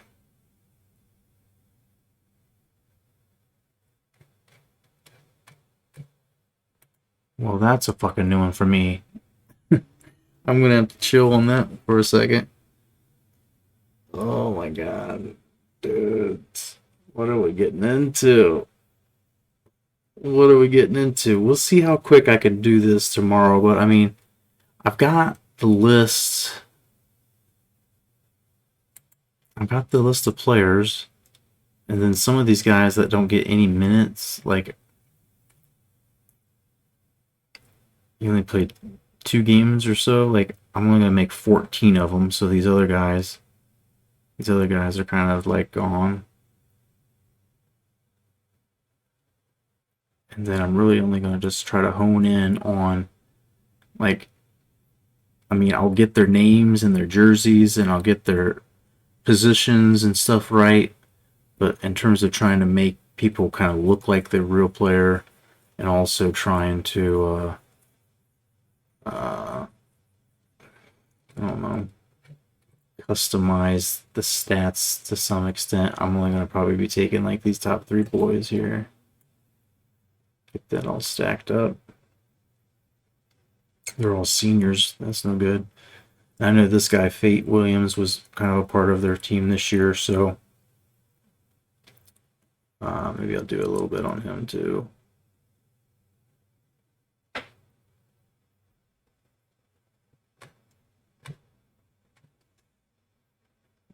But anyway, that's what I got to do tomorrow. I'm here still hanging out. Let's think about something for a second. Some music on or some shit. I want to smoke a little bit of medicine before we go. Appreciate the people who've hung out. You popped into the Discord by chance. Like I said, it's a good way to stay up to date with all the scores. Every game I will post a screenshot of the 2 different teams' box scores. And we'll keep doing this till we get to the whole season. But realistically and hopefully, Siena Prairie View game tomorrow, probably Monday though. If I have any time tomorrow, I will spend it on roster updates and not doing a simulation. We'll see. We'll see how much I get done. But I just know that getting all these coaches and stuff rearranged so that we can do the full March Madness tournament is probably better use of my time than coaching one of these games for now. Shoot.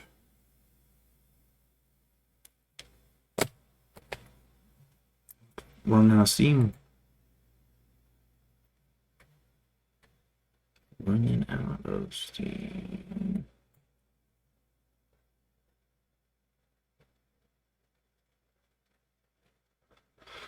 Alright, so what are we gonna do? Save this thing, I guess. This is what the challenge is that lies ahead of us tomorrow. Siena and Prairie View. Updating rosters. Trying to get a couple guys that look like their real selves. See if we got pictures. Okay, yeah. How much better could that get? Here's Gerard Andrews. He is number 15 on the team. Have anybody on the team that's 15?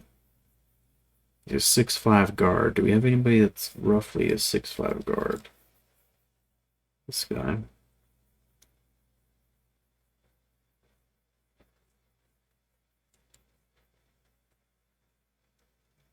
Yeah, he doesn't look. They don't look like each other either. Juwan Madden. John Madden. Juwan Madden. We'll figure it out. There's no correlation to these guys to the real players at all, so I should just go through the list. Let's go right through the fucking list. This guy is probably going to become Devontae Patterson, though.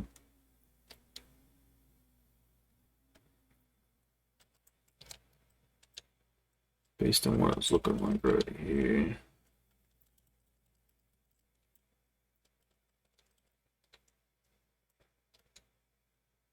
Wait, it's spelled wrong.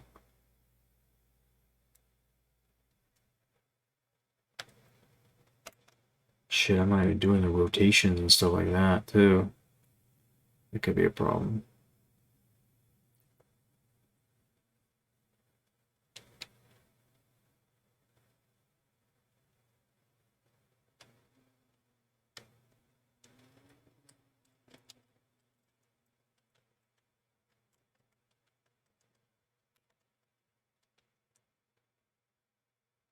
There it is.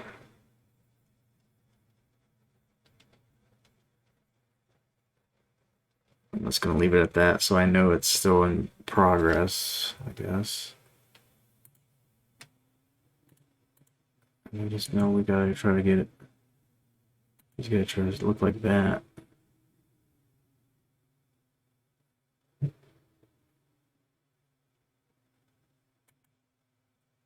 It's not bad, really. It's not that bad. I could live with that. There's gonna be times when I don't mess with them because they're just good enough.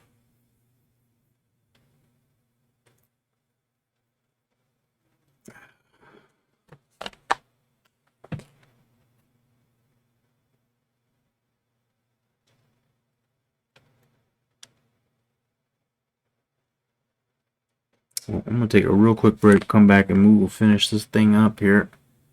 1 second. Get something to drink. We'll get some music. And we'll ride on out of here. We'll see if there's somebody we can raid. We'll do all the things. BRB.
Yay.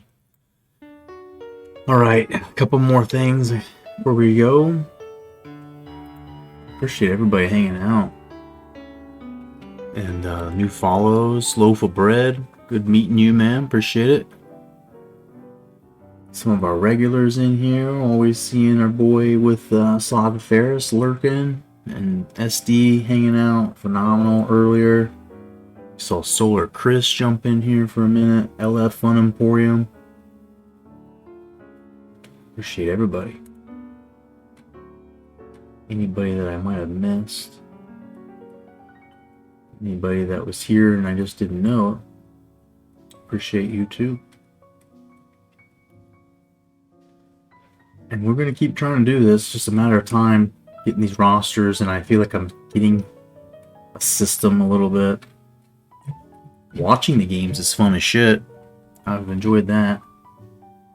The games, the game last night was closer. Tonight's game was not very close. Never really was, so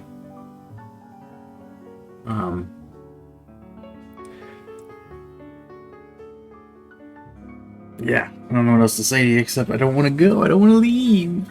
But I'm so sleepy. I'm so sleepy. Is there anybody even on right now? Possibly raid. And there's always somebody on.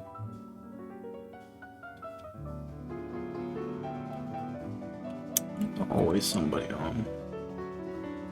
Nobody else playing this game.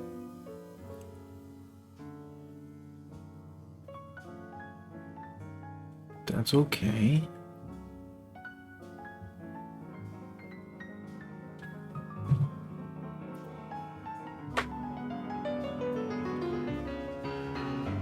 But before we get on out of here, I don't encourage illegal behavior, but some places it's not illegal, as it shouldn't be, because it's just a fucking plant, dude. Aspirin will kill you if you overdose on it too. Doesn't mean people do or will. I don't know that you can't eat, like, I don't think you can. You could eat too many edibles, maybe. I don't know. I don't know. But hang out with you for a couple minutes before we get out of here. Finish this long day. More roster edits waiting. There's always more roster edits waiting, but I also missed the 420 when it happened on the clock earlier. And now it says my stream has been live for just over 420, so we like to finish the day, relax. Some Errol Gardner playing, some old classic jazz standards.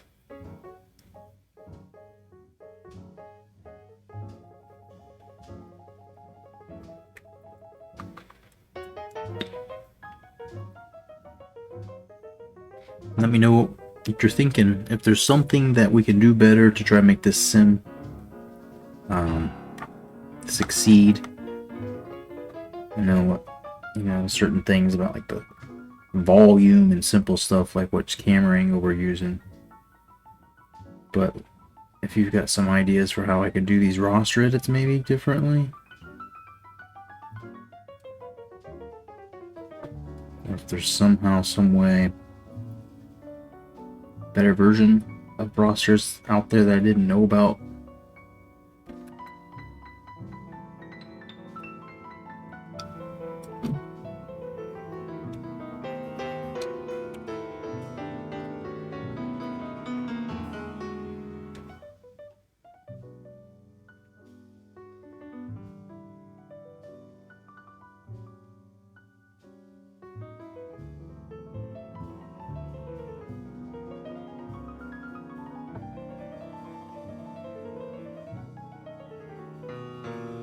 Oh, I know something else I forgot to do.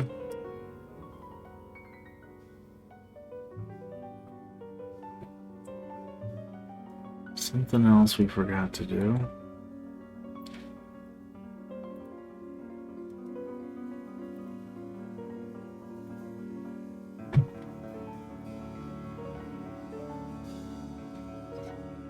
We have... This thing's broke. Come on. We have more, let's see. More scores to put on here.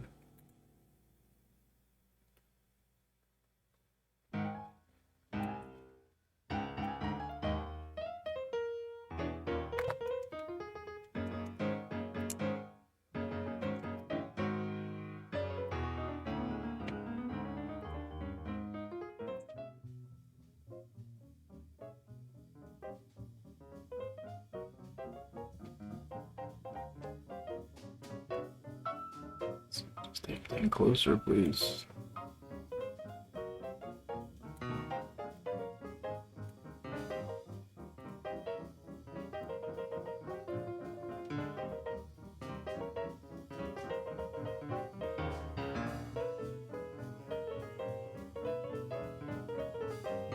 Right. And that means down here, Penn State, right here. This should say Texas now.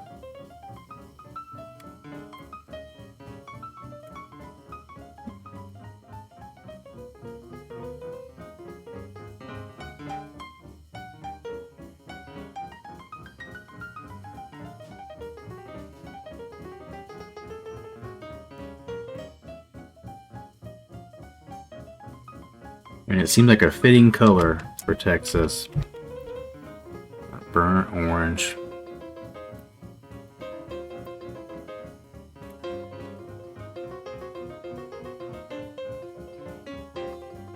Could be a tough out as an 11 seed. Oh, why did it do that? Why did it do that? Why did you do that? What's the deal with that?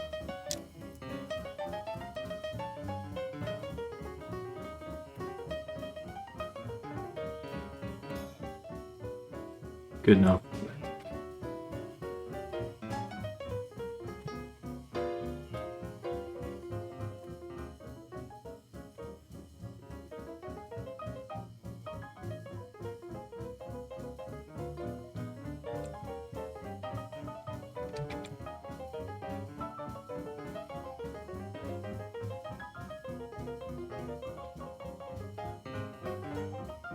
All right, 2 down. And this is the bracket. If anybody wants to fill it out or something, I don't know how to do that. I can send you this somehow. You can fill it out if you want. 2020. A chance at a dance. That's what we're doing. We're giving it through the power of old ass college hoops 2K8 and my editing rosters, and eventually having an NBA 2K8 2020 roster to import the draftees into. We're doing it. We're doing it. It is coming at the cost of doing my job. Fuck that job. But I hope you're enjoying it.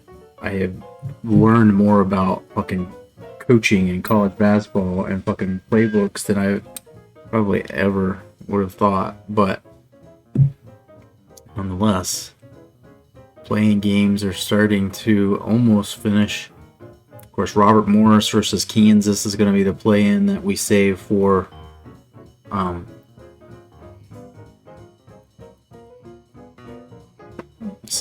there's only one play-in game that we're allowed to add to the actual bracket, so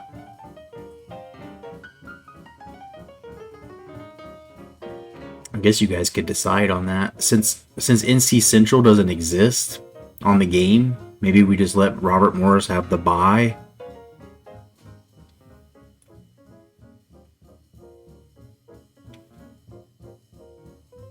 They were already on. They were already on here. I erased them.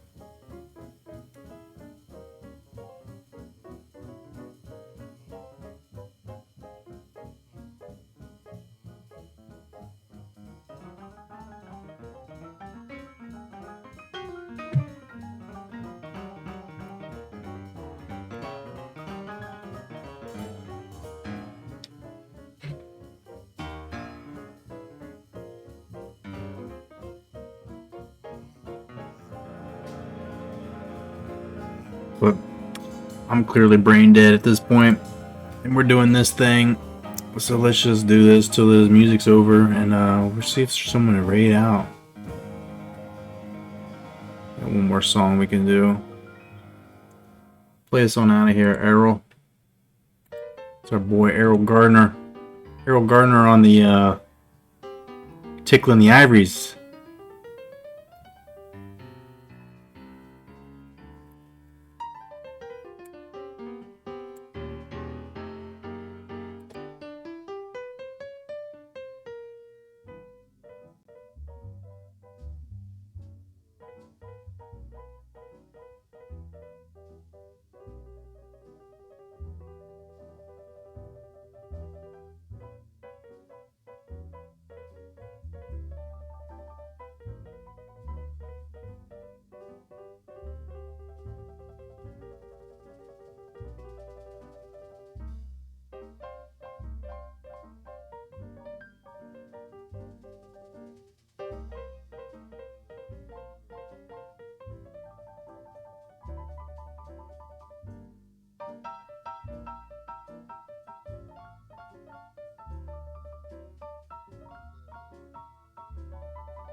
Alright, I think it's time to go. I was trying to find someone to raid into, but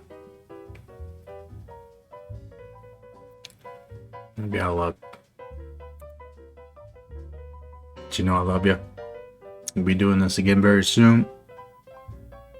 We'll try to get these rosters updated, ready for the Prairie View Siena game. And we'll keep thinking about what we're going to do with the Robert Morris Central game. Thanks so much. Tell your friends.